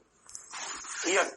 Organization extensively customize their products and services according to the conditions of the different countries। ठीक बात है। जहां पे आप अलग अलग देशों के कंडीशंस के हिसाब से अपने प्रोडक्ट्स में कस्टमाइजेशन करेंगे ताकि आपको वहां पे ज्यादा मार्केट शेयर मिले, it would be known as multi domestic strategy. दूसरा, global strategy. It means more standardisation of products and services across countries. मतलब आप अलग अलग देशों के हिसाब से कस्टमाइजेशन नहीं करेंगे। हाँ, अलग अलग देशों में कानून जो कहता है चेंज करने के लिए वो तो हम करेंगे। अब मान लीजिए कि फोर्ड यदि अमेरिका में गाड़ी सेल करती है, अमेरिका में नियम है कि गाड़ी में जो नंबर प्लेट होनी चाहिए वो होनी चाहिए लेट्स से येलो कलर की, भारत में नियम है वो होनी चाहिए व्हाइट कलर की। तो इससे हम कस्टमाइजेशन नहीं करेंगे। ये तो आपको उस देश में काम करने के लिए ये नियम है तो वो तो मानना ही पड़ेगा। कस्टमाइजेशन होता है आप उस देश के बायर्स के अकॉर्डिंग अपने प्रोडक्ट्स में चेंज करते हैं। जैसे फॉर एग्जांपल अभी कुछ समय पहले मारुति ने एक स्विफ्ट लॉन्च की थी। स्विफ्ट वो भारत में 5 लाख की बिकती है। ये सेम स्विफ्ट जापान में 8 लाख की बिकती है। बट सर जी 3 लाख रुपए कैसे बढ़ गए? क्योंकि स्विफ्ट की जो क्वालिटी है वो जापान के हिसाब से, स्विफ्ट का जो इंजन है वो जापान के हिसाब से, स्विफ्ट की जो रिलायबिलिटी है वो जापान के हिसाब से। और भारत में अब सॉलिड से वो क्या करते हैं, वो उस ग्रेड का मटेरियल इस्तेमाल नहीं करते जो कि कहां इस्तेमाल करते हैं, वो जापान को कंसिडर करते हुए स्विफ्ट को कस्टमाइज किया और भारत में लॉन्च किया। आपको बात समझ आ रही है? आपको जान के और हैरानी होगी, जो कार डियर वैगनार जो कि मारुति सेल करती है वो सिर्फ भारत में बिकती है, पूरी वर्ल्ड पूरे के पूरे वर्ल्ड में कहीं नहीं बिकती, क्योंकि उसको भारत के हिसाब से डिजाइन किया गया। आई होप आपको बात समझ आई। ओके, तो मेरे साथ साथ देखेंगे ग्लोबल स्ट्रेटेजी में क्या होता है कि जहां पे आप अलग अलग देशों के हिसाब से अपने प्रोडक्ट में कस्टमाइजेशन नहीं करते और स्टैंडर्डाइज्ड प्रोडक्ट को पूरी दुनिया में सेल करते हैं। ग्लोबल स्ट्रेटेजी में आगे पढ़ लें। Company tries to focus on low cost structure by concentrating the production of these standard products and services at a few favourable locations around the world. अब ये जो लैंग्वेज है बहुत ज्यादा टेक्निकल है, मतलब ग्लोबल स्ट्रेटेजी में क्या होता है, जैसे for example dear Apple company क्या करती है, एप्पल ग्लोबल स्ट्रेटेजी अपनाती है। एप्पल अलग अलग देशों के हिसाब से अपने आईफोन में मॉडिफिकेशन नहीं करती। एप्पल ने, आपको जान के एक और बात हैरानी होगी, एप्पल ने तो कितने सालों तक आईफोन को भारत में ऑफिशियली लॉन्च ही नहीं किया था। एप्पल का जो पहला आईफोन आया था, जहां तक मुझे याद आता है, वो 2007 के आसपास आया था, बट एप्पल ने भारत को ऑफिशियली एप्पल ने आईफोन को ऑफिशियली भारत में 2012 या फिर 13 में लॉन्च करना शुरू किया था। मींस पहले के 5 साल तो एप्पल भारत में आईफोन लॉन्च ही नहीं करता था, और जो लोग उसके पहले आईफोन भारत में यूज करते थे वो ग्रे मार्केट से लेकर आते थे। अब मान लीजिए कि कोई जा रहा है दुबई, वहां से वो मतलब बाय करके ले आता था। और बहुत बार तो पहले जब क्या होता था कि आप भारत में अगर आप कहीं और से परचेज करके आईफोन ले आते हैं तो आप भारत में किसी भी कंपनी का सिम उसमें इस्तेमाल नहीं कर सकते थे, क्योंकि वो सपोर्ट ही नहीं करता था, क्योंकि भारत में वो ऑफिशियली लॉन्च ही नहीं होता था। Are you guys getting? Reason क्या था? एप्पल के आईफोन को इस्तेमाल करने के लिए आपको क्रेडिट कार्ड यूज करना पड़ता है, और भी बहुत सारे इश्यूज हैं। एप्पल ने देखा, एप्पल को पता था कि हम भारत में ऐसे फीचर्स या ऐसे कंडीशन के साथ अपना फोन नहीं बेच सकते। उन्होंने कहा कोई बात नहीं, भारत में अगर लोगों को खरीदना है तो यही फीचर्स के साथ खरीदना पड़ेगा, नहीं खरीदना है ना खरीदे। मीन्स हम उनके हिसाब से प्रोडक्ट को मॉडिफाई नहीं करेंगे, मीन्स हम स्टैंडर्डाइज प्रोडक्ट पूरी दुनिया में सेल करेंगे, और सबकी हम प्रोडक्शन कहाँ कर रहे हैं, चाइना में, जहां हमारा खर्चा कम आ रहा है। तो डियर ग्लोबल स्ट्रेटेजी क्या होती है, जहां पे कंपनी अपने प्रोडक्शन को कम खर्चे वाले देशों में लेकर चली जाती है, वहां से प्रोडक्ट बनाती है, एज इट इज प्रोडक्ट पूरी दुनिया में सेल करती है। This is known as global strategy. ठीक बात है। देखिए dear, it assumes more standardisation of product across countries. Under this strategy company tries to focus on low cost structure and concentrating the production of these standard products and services at few favourable location around the world. मतलब पूरी world में आप कुछ खास जगहों पे इसे produce करते हैं और पूरी दुनिया में सेल करते हैं। ट्रांसनेशनल स्ट्रेटेजी, जो कि ग्लोबल और मल्टी डोमेस्टिक का मतलब एक तरह से हम कह सकते हैं कि मैच है, जहां पे आप कुछ प्रोडक्ट्स को क्या करेंगे, आप अलग अलग देशों के हिसाब से कस्टमाइज करेंगे और कुछ प्रोडक्ट्स को आप स्टैंडर्डाइज वे में सेल करेंगे। तो देखेंगे many large multinational firms uses multi domestic strategy with some product and global strategy with others. मतलब लेट्स से फोर्ड यदि 4 गाड़ियां बेचता है तो हो सकता है कि प्रोडक्ट ए और बी को वो अलग अलग देशों के हिसाब से कस्टमाइज करें, और सी और डी को वो ग्लोबल लेवल में सेल करें, स्टैंडर्डाइज में सेल करें, जिसको खरीदना खरीदे, जिसको नहीं खरीदना ना खरीदे। A transnational strategy seeks to combine the aspect of both the multi domestic and global strategy। जहाँ पे आप मल्टी डोमेस्टिक भी यूज करते हैं और जहाँ पे आप ग्लोबल स्ट्रेटेजी भी यूज करते हैं। It is known as transnational strategy. Take some time, एक बार इसे ध्यान से पढ़ें।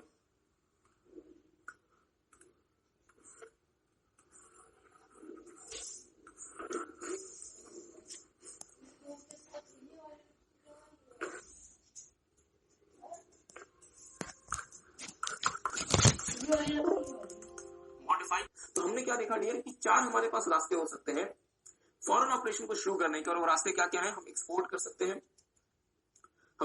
सकते हैं, हम अपने नाम का फ्रेंचाइजी या फिर लाइसेंस दे सकते हैं, हम जॉइंट वेंचर कर सकते हैं, और अब एफडीआई लेकर आ सकते हैं। मींस जब हमने फैसला कर लिया कि हमें मल्टी डोमेस्टिक अडॉप्ट करना है, ग्लोबल अडॉप्ट करना है या फिर ट्रांसनेशनल अडॉप्ट करना है, तो जैसे हमने फैसला कर लिया, देन वी हैव ऑप्शन कि हम एक्सपोर्ट का रास्ता चुने, हम फ्रेंचाइजी का रास्ता चुने, हम जॉइंट वेंचर का रास्ता चुने, या फिर हम एफडीआई का रास्ता चुने। और जो भी रास्ता आप चुनेंगे उस रास्ते का आपके कंपनी के परफॉर्मेंस पे बहुत ज्यादा फर्क पड़ेगा। The decision on how to enter a foreign market can have a significant impact on the result. इस बात का ध्यान दीजिएगा डियर कि कंपनी यदि एक्सपोर्ट का रास्ता चुनेगी इसका अलग इंपैक्ट पड़ेगा, एफडीआई का रास्ता चुनेगी इसका अलग इंपैक्ट पड़ेगा। मुझे सोचिए बताएं, क्या मैकडॉनल्ड्स के लिए यह प्रैक्टिकली पॉसिबल था कि वो बर्गर अमेरिका में मैन्युफैक्चर करके भारत एक्सपोर्ट कर दिया करे? या मैकडॉनल्ड्स जैसी कंपनी, कोका कोला जैसी कंपनी के लिए एक्सपोर्ट ऑप्शन ही नहीं है? क्या मेरी बात आप समझ पाए? हुंडई भारत में इतना कामयाब कैसे है, गाड़ियों को साउथ कोरिया में बना के एक्सपोर्ट करके या भारत में मैन्युफैक्चरिंग करके। तो अगर हुंडई सिर्फ और सिर्फ एक्सपोर्ट करता, भारत में मैन्युफैक्चरिंग नहीं करता, तो इतनी सफलता हुंडई को भारत में नहीं मिलती। एग्री करते हैं? So anyhow take some time, एक बार इसे पढ़ लें। पेस्टल एनालिसिस, तो पेस्टल एनालिसिस भी एक मैकेनिज्म है, एक फ्रेमवर्क है, किसका? माइक्रो या मैक्रो? क्या लगता है आपको? मैक्रो। बहुत अच्छा। इसका मतलब ये हुआ कि यदि आपको मैक्रो एनवायरनमेंट का एनालिसिस करना है तो ज्यादा झंझट में मत फंसो, सिर्फ क्या समझ लो, पेस्टल एनालिसिस का नहीं खत्म। पेस्टल एक स्टैंडर्डाइज्ड वर्ड है जो कि पूरी दुनिया में इस्तेमाल होता है, where P stands for political, E for economical, S for social, T for technological, L for legal and E for environmental. I hope आपको बात समझ आ रही है। तो मेरे साथ साथ देखेंगे, देखिएगा पेस्टल डिस्क्राइब्स अ फ्रेमवर्क, ध्यान दीजिएगा, पेस्टल क्या होता है, एक फ्रेमवर्क, पेस्टल क्या होता है, framework for macro environmental factors. MCQ में इंस्टीट्यूट पूछ सकता है कि पेस्टल किसके लिए यूज होता है, पहला ऑप्शन माइक्रो, दूसरा ऑप्शन मैक्रो, तीसरा ऑप्शन माइक्रो एंड मैक्रो। तो आपका आंसर सही क्या होगा, सिर्फ मैक्रो। पेस्टल माइक्रो के लिए यूज नहीं होता, पेस्टल सिर्फ किसके लिए यूज होता है, मैक्रो के लिए, ठीक है। It stands for political, economical, social, technological, legal and environmental factors. Pestal analysis is gaining wide applicability, replacing the traditional framework known as pest analysis. ध्यान दीजिएगा, पेस्ट को रिप्लेस करके क्या आ गया, पेस्टल आ गया। पेस्ट में सिर्फ क्या था, पॉलिटिकल, इकोनॉमिकल, सोशल और टेक्नोलॉजिकल, दो नई चीजें ऐड हो गई, लीगल और environmental. Okay, PEST stands for political, economical, social and technological factors. The major advantages of pestal analysis is that it enables the management to take into consideration all macroeconomic factors during strategy formulation and corporate decision making. मतलब sir जी, जब भी आपको strategy बनानी है, जब भी आपको कोई डिसीजन लेना है, ज्यादा मतलब झंझट में मत फंसो। एक सिंपल सा फ्रेमवर्क है पेस्टल के नाम से, जहां पी का मतलब होता है पॉलिटिकल, तो पॉलिटिकल हालात देख लो, इकोनॉमिक सिचुएशन देख लो, सोशल हालात देख लो, टेक्नोलॉजिकल एस्पेक्ट देख लो, लीगल हालात देख लो और एनवायरमेंटल सिचुएशन देख लो, कहानी खत्म। फैसला ले लो, स्ट्रेटेजी बना लो, कहानी खत्म करो। मतलब इतना कुछ नहीं देखना कि ग्लोबलाइजेशन हुआ नहीं हुआ, मैनिफेस्टेशन ऑफ ग्लोबलाइजेशन कहाँ है, स्ट्रेटेजिक अप्रोच कहाँ है, तो जिस हम मतलब सोसाइटी में काम करते हैं वहां क्या हो रहा है, मतलब इतना कुछ नहीं देखना, सिर्फ और सिर्फ पेस्टल देख लो और ओवर करो, बस। देखेंगे political, government and politics play significant role in shaping strategy, आपने ऑलरेडी देखा होगा। Organization should have good understanding of political and government aspects of economy where they operate. Economic factors puts major impact on organization and influences the way it operates. Social factor considers human aspect and determines how organization is interacting with society. Okay. Technology determines the way organization works. Technology makes huge impact on the organization, its working, its operation, etc. तो ये बातें आपने already देखी है, इससे ज्यादा आपको इसमें कुछ नहीं देखना। Legal factor affects various aspects of the business.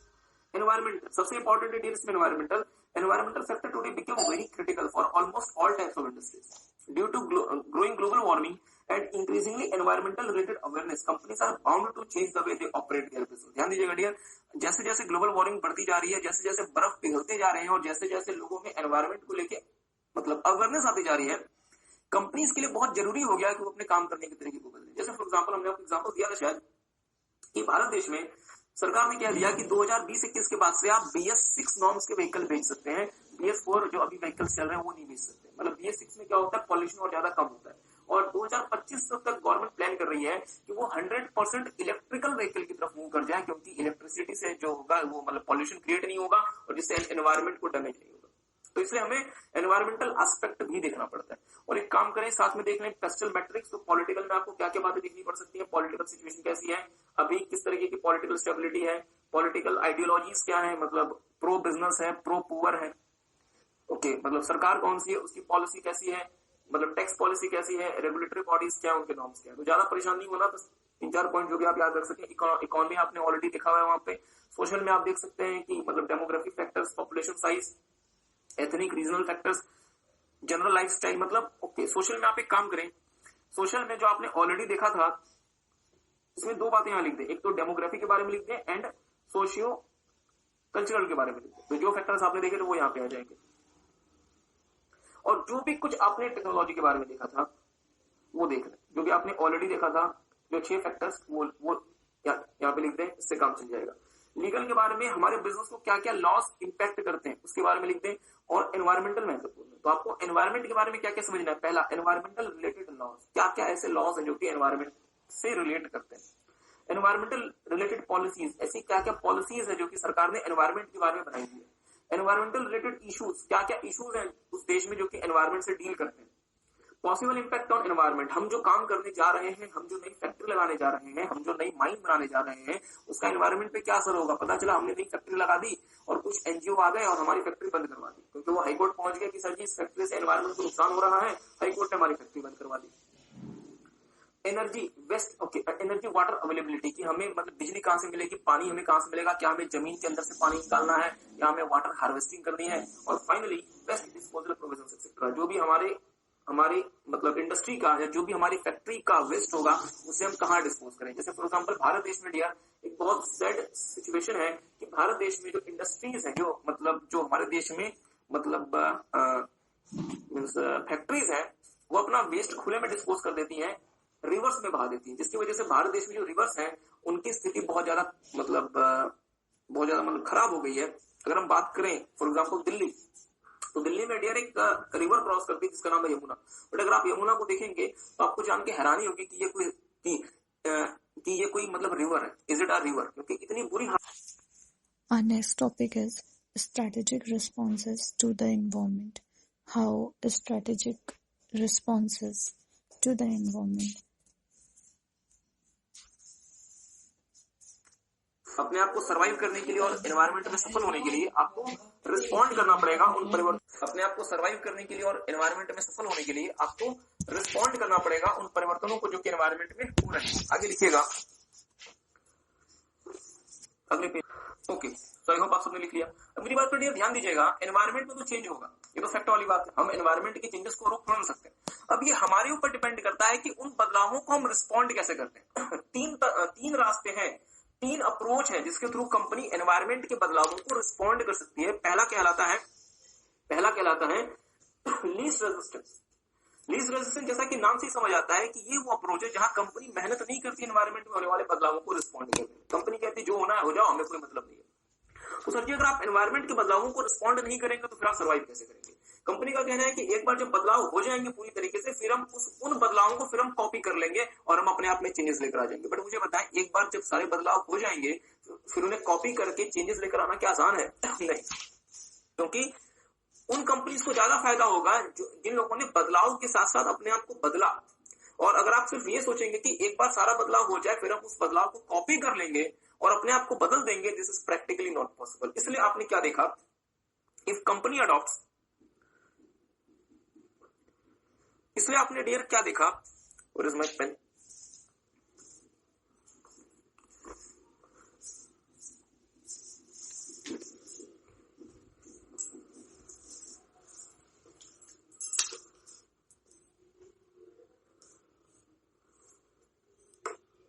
My pen is going missing, एक मिनट मुझे बस दें। Okay, here is my pen. आप बहुत लंबे समय तक लीस्ट रेजिस्टेंस को अपनाएंगे तो ये कंपनी के लिए बहुत ज्यादा फायदेमंद नहीं है, क्योंकि आप एनवायरनमेंट को डियर कॉपी इतनी आसानी से नहीं कर सकते। दूसरा सेकंड कहलाता है प्रोसीड विद कॉशन, कि सर जी हम एनवायरनमेंट में होने वाले बदलावों के साथ साथ हम भी प्रोसीड करेंगे, धीरे धीरे चलेंगे, कॉशन के साथ धीरे धीरे सावधानी पूर्वक ही हम प्रोसीड करेंगे, बट हम पूरी तरीके से रुके नहीं रहेंगे। एनवायरनमेंट में जो भी परिवर्तन हो रहा है, जो भी चेंजेस हो रहे हैं, उन बदलावों को कंसिडर करते हुए हम भी अपने आप को परिवर्तित करने का प्रयास करेंगे। भले छोटे छोटे स्टेप्स लेंगे बट हम अपने आप को परिवर्तित करने का प्रयास करेंगे। We will try to change ourselves, और हम अपने आप को सिर्फ स्टैटिक नहीं रखेंगे जैसा हम लीस्ट रेजिस्टेंस रखते थे।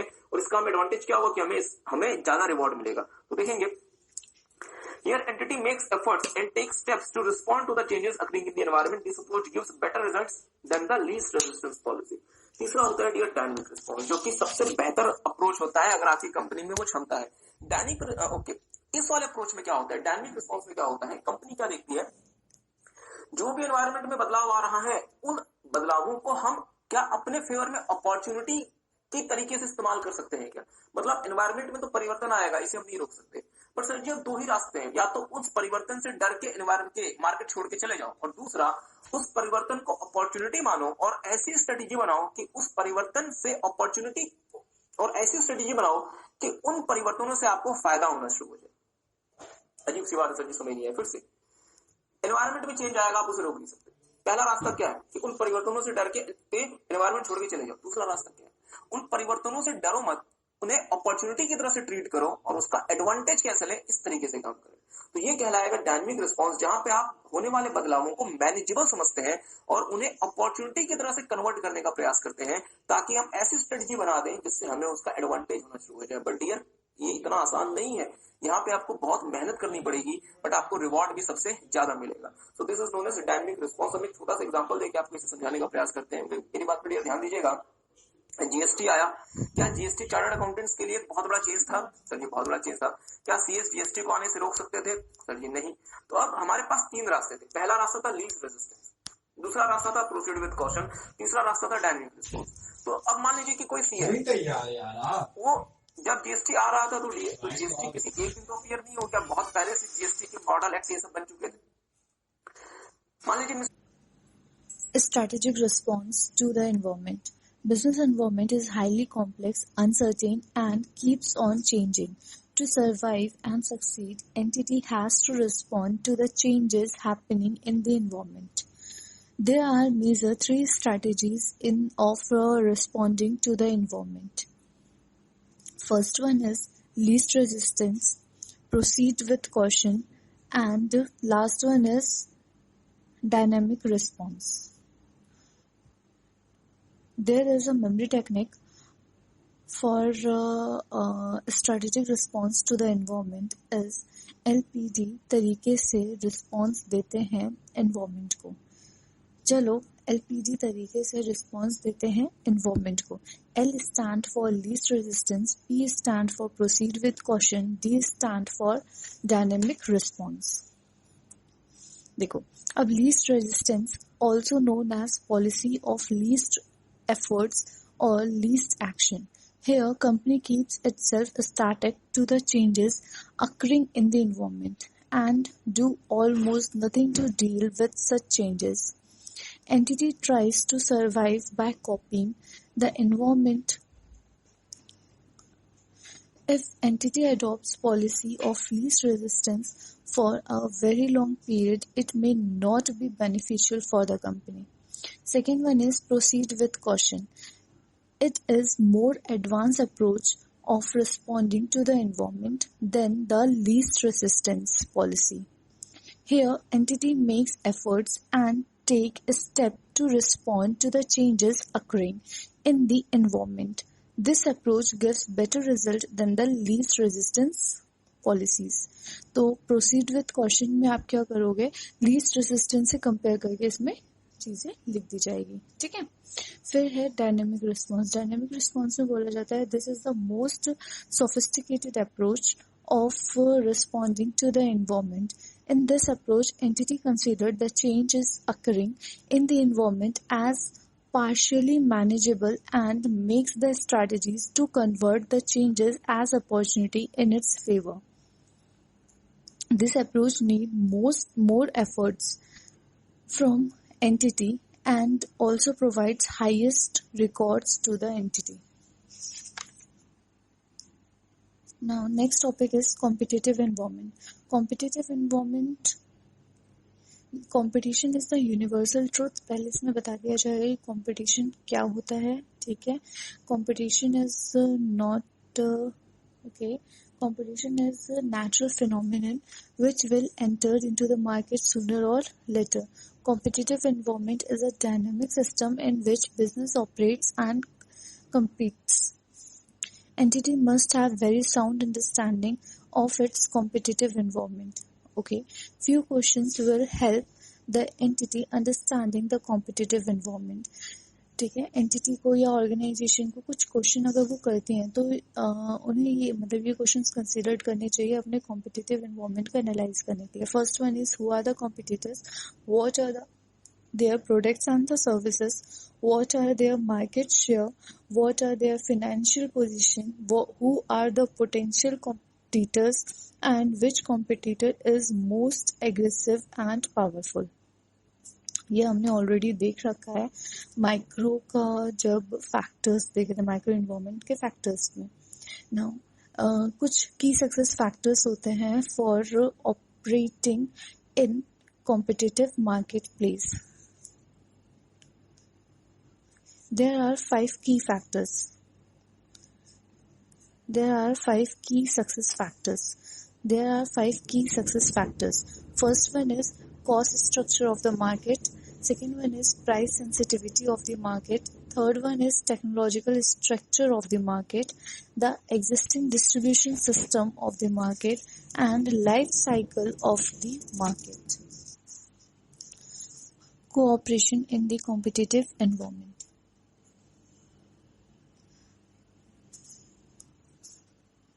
Cooperation in the competitive environment.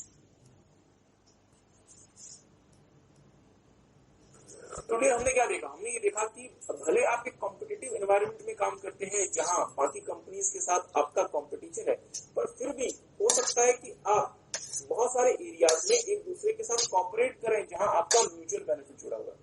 बहुत बार कॉम्पिटिटर्स आपस में मिलकर जॉइंट रिसर्च प्रोग्राम शुरू करते हैं, जॉइंट ट्रेनिंग शुरू करते हैं ताकि हर किसी का फायदा हो।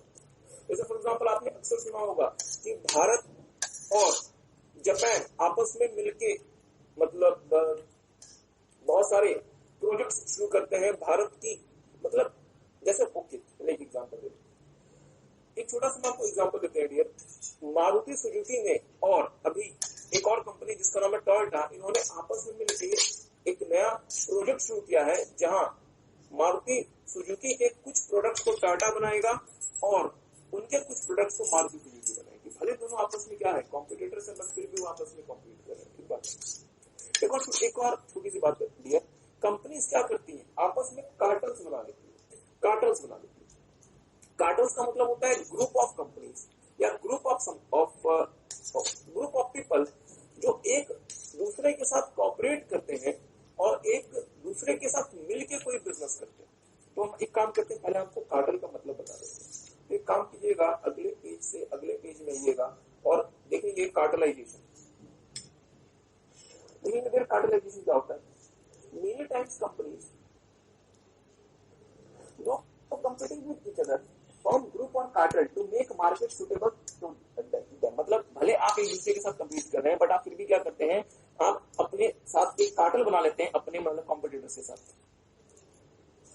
इन cartelisation interest of their members is paramount. मतलब कार्टलाइजेशन या फिर कार्टल बनाने का पर्पस क्या होता है कि हम अपने मेंबर्स मतलब जितने लोग हमारे कार्टल्स में मतलब इंक्लूडेड हैं, उनका जो इंटरेस्ट है, उनका जो बेनिफिट है वो हमारे लिए सबसे महत्वपूर्ण है और हम उनके बेनिफिट्स को प्रमोट करेंगे और हम एक ग्रुप की तरह से काम करेंगे, भले हम एक दूसरे से कॉम्पीट करते हैं। जैसे फॉर एग्जाम्पल मान लीजिए कि भारत सरकार कोई नया टैक्स इम्पोज करने वाली है ऑटोमोबाइल इंडस्ट्री में, तो जितनी भी ऑटोमोबाइल कंपनीज है भले वो एक दूसरे के साथ कम्पीट करती है, पर वो आपस में उस समय अपनी दुश्मनी बुला के एक दूसरे के साथ सहयोग करना शुरू कर देंगी, कार्टल बना देंगी, क्योंकि उसमें हर किसी का इंटरेस्ट जुड़ा हुआ है। एक बात आगे देखिएगा, through cartels member companies protect and push forward their joint interest. This is very important. Cartelization का पर्पस क्या होता है कि हमारी जितनी भी मेंबर कंपनीज है वो अपने इंटरेस्ट को प्रोटेक्ट करेंगे और उसे पुश फॉरवर्ड करेंगे। जैसे अगर सरकार अननेसेसरी को टैक्स लगा रही है, तो जितनी भी ऑटोमोबाइल कंपनीज है वो अपने इंटरेस्ट को सेव करेंगी और अपने इंटरेस्ट को आगे लेके जाएंगी थ्रू कार्टलाइजेशन। जैसे ओपेक, ओपेक का फुल फॉर्म होता है इंडियन और मतलब organization of petroleum exporting company होता है, जो कि ऐसे देशों का कार्टल है जो कि ऑयल एक्सपोर्ट करते हैं ताकि उनका जो इंटरेस्ट है वो इंटरनेशनल मार्केट में सेव हो सके। एक बात तो आपने देखा कि हमने क्या देखा कि भले हम आपस में क्या कर रहे हैं, कंप्लीट कर रहे हैं, पर फिर भी हम आपस में क्या बना सकते हैं डियर, कार्टल्स बना सकते हैं। और दूसरा हम आपस में बना सकते हैं काइरेट्सू। अभी काइरेट्सू क्या होता है वो अब आपके साथ देखेंगे, जिसका नाम है डियर जापानीज काइरेट्सू। तो मेरे साथ साथ देखना शुरू करेंगे Japanese काइरेट्सू। Cooperation in the competitive environment. Competitive environment refers to the situation where many companies compete for the same customer and the market. Even though companies are competing with each other, they may cooperate with each other for their mutual benefit. Many companies, even though they are competitors, initiate various research projects, training programs, etc. jointly. Companies may formulate cartel or kairetsus, etc. in the competitive environment. Even if companies are not competing with each other, they may cooperate with each other for their mutual benefit, like cola company with food chain company. और इसको एक example के through समझने का प्रयास करेंगे।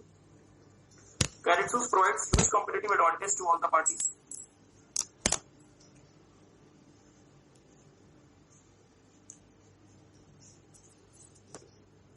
Okay, situation consider कीजिएगा। अब एक सिचुएशन कंसीडर कीजिएगा, लेट्स से मैं कंपनी हूं जिसका नाम है टोयोटा, मैं कार बना के सेल करता हूं, तो क्या मुझे मेरे कार में व्हील्स लगानी है? हाँ सर जी, मुझे अपने कार में चक्के लगाने हैं, मुझे हर कार में 4 व्हील्स लगानी है, मुझे हर कार में लेट से 6 ग्लासेस लगानी है, मुझे हर कार में लेट से 4 एयरबैग्स लगाने हैं। ठीक बात है। लेट से व्हील्स जो है वो ब्रिजस्टोन सबसे अच्छा बनाता है, ब्रिजस्टोन सबसे अच्छा व्हील्स बनाता है। ग्लासेस जो है वो लेट से मिरर सबसे अच्छा बनाता है, मिरर के नाम से कोई कंपनी है। और एयरबैग जो है वो लेट से टेकेटा सबसे अच्छा बनाता है। अजीब से नाम है, मान लीजिए कुछ है कंपनी। टोयोटा क्या चाहता है कि कार बना के सेल करना। और सर जी यदि आपने कार पूरा बना लिया, अगर एक भी टायर मिसिंग है, एक भी चक्का मिसिंग है, एक भी व्हील मिसिंग है, क्या गाड़ी बिक जाएगी? नहीं। तो सर जी टोयोटा को क्या करना पड़ेगा? ब्रिजस्टोन के साथ और बाकी कंपनियों के साथ, जैसे फॉर एग्जाम्पल मिरर और फॉर एग्जाम्पल टेकेटा, टोयोटा को लॉन्ग टर्म रिलेशनशिप डेवलप करनी पड़ेगी। तो एक ऑप्शन है कि टोयोटा बोले यार ब्रिजस्टोन तुम मेरे सब्सिडरी बन जाओ, मैं तुम्हारा होल्डिंग बन जाता हूँ। टेकेटा तुम मेरे सब्सिडरी बन जाओ, मैं तुम्हारा होल्डिंग बन जाता हूँ। और मिरर तुम मेरे सब्सिडरी बन जाओ, मैं तुम्हारा होल्डिंग बन जाता हूँ। मतलब हम आपस में कॉन्ग्लोमरेट बना ले या हम आपस में एसोसिएशन बना ले। मुझे बताएं क्या ब्रिजस्टोन इतनी आसानी से टोयोटा का कि सब्सिडरी बनने को रेडी होगा? नहीं। ब्रिजस्टोन क्या बोलेगा कि सर जी हमसे गुड्स खरीदो, हमसे व्हील्स खरीदो, नहीं तो हमारे पास फॉक्सवैगन भी है, हम उसे अपने व्हील्स बेच देंगे। हमसे व्हील्स खरीदो, हमारे पास नहीं तो फॉक्सवैगन है, जनरल मोटर्स है, हमारे पास बाकी कंपनीज भी, हम उन्हें अपने व्हील्स बेच देंगे। हम अननेसेसरली आपकी सब्सिडरी क्यों बने? क्या मेरी बात? टोयोटा का इंटरेस्ट किसमें है? ब्रिजस्टोन को खरीद लेने में या टायर्स की अनइंटरप्टेड सप्लाई में? टायर्स की अनइंटरप्टेड सप्लाई में टोयोटा का इंटरेस्ट किसमें है? डेट में है।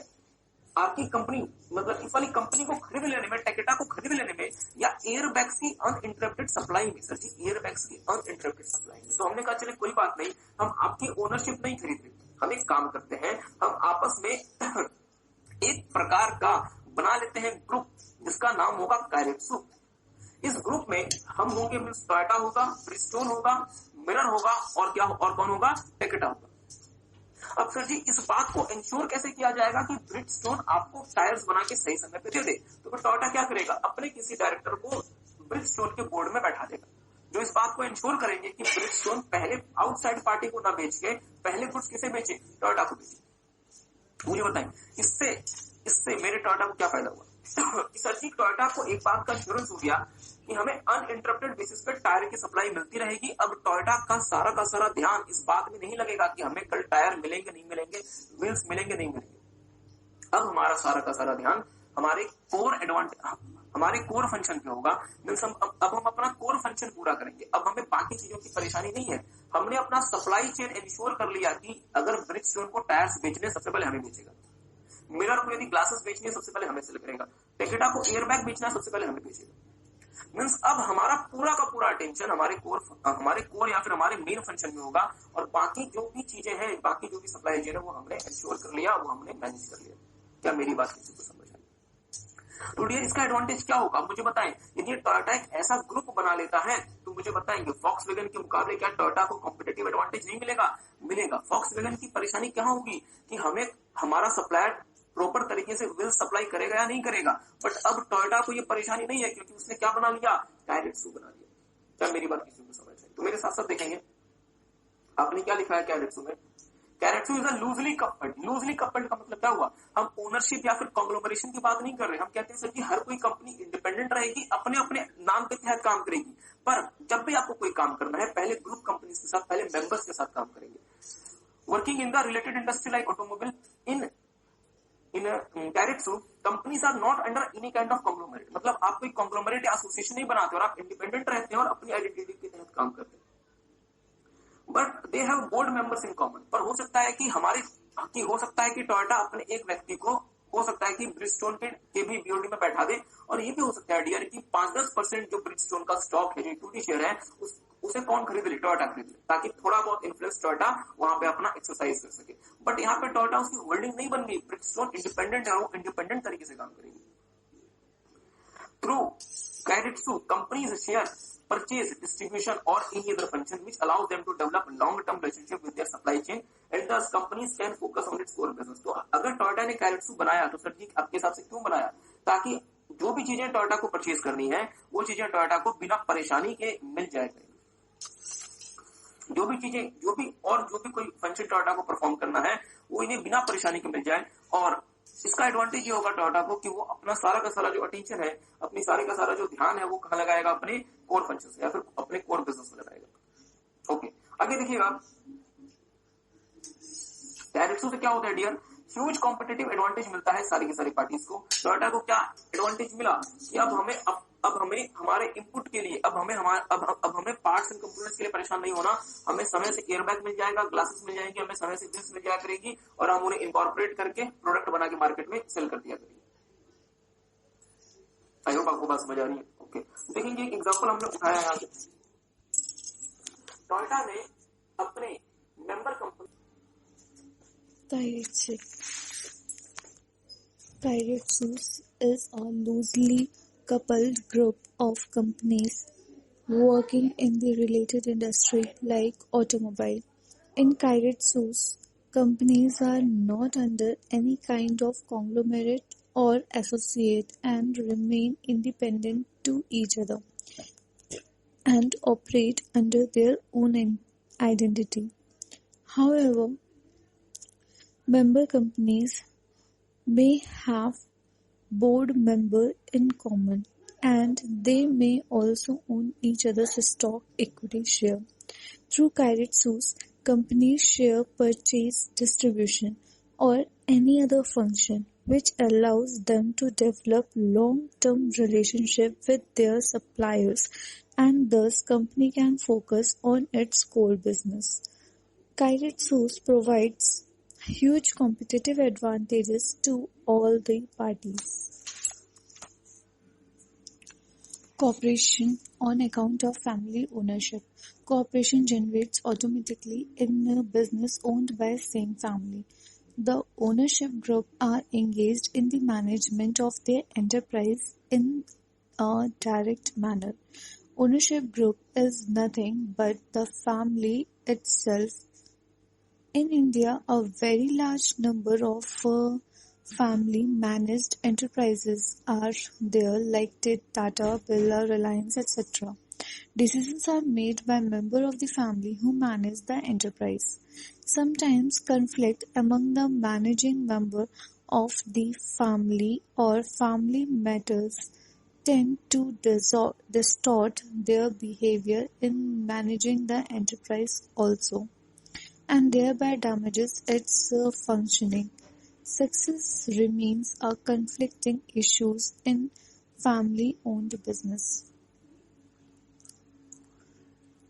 फिर हमने देखा cartelisation. Many times companies though competing with each other form group or cartel to make markets suitable to them. In cartelization, interest of their members is paramount. Through cartel, members of the company protect and push forward their joint interest. So here we have seen that different organizations cooperate with each other. Means जो different type of organization है वो एक दूसरे से cooperate कर सकती हैं through cartelization, through Kairitsus and through family-owned cooperation. Porter's five forces model of the competitive analysis.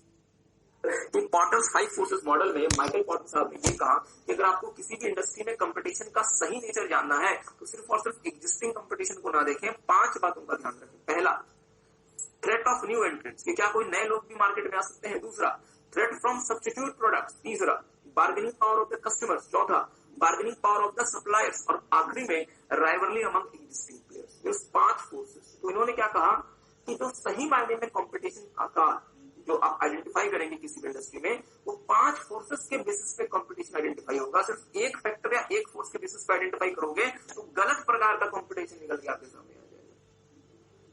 तो आई होप आपको बात समझ आई। तो माइकल पॉटर ने क्या कहा, किसी भी इंडस्ट्री में जो कंपटीशन होता है वो 5 फैक्टर्स या 5 फोर्सेस पे डिपेंड करता है। क्या क्या? New entrants, substitute products, bargaining power of buyers, bargaining power of suppliers और finally rivalry among existing players. तो क्या मेरी बात आपको समझ आई? ओके, तो मेरे साथ साथ देखिएगा। पॉटर्स फाइव फोर्सेस मॉडल देखेंगे, जो है बोल्ड में लिखेंगे वो देखेंगे। A powerful and widely used tool for systematically analysing the significant competitive pressure in a market and assessing the strength and importance of each of the and each is Porter's five forces model of competition. मतलब simple सी बात ये है कि अगर आपको किसी भी इंडस्ट्री में कंपटीशन का ट्रू नेचर जानना है तो आपको सिर्फ और सिर्फ एग्जिस्टिंग कंपटीशन को नहीं समझना चाहिए, आपको पांच फोर्सेस को समझना चाहिए। जो कहता है कि जो स्टेट ऑफ कंपटीशन होता है वो पांच फोर्सेस के बेसिस पे आइडेंटिफाई किया जाता है। कौन कौन से? राइवलरी अमंग एग्जिस्टिंग प्लेयर्स या फिर राइवलरी अमंग सेलर्स, दूसरा threat of new entrants, threat from substitute products, bargaining power of buyers and bargaining power of suppliers. ठीक बात है, तो एक करके हम आपके साथ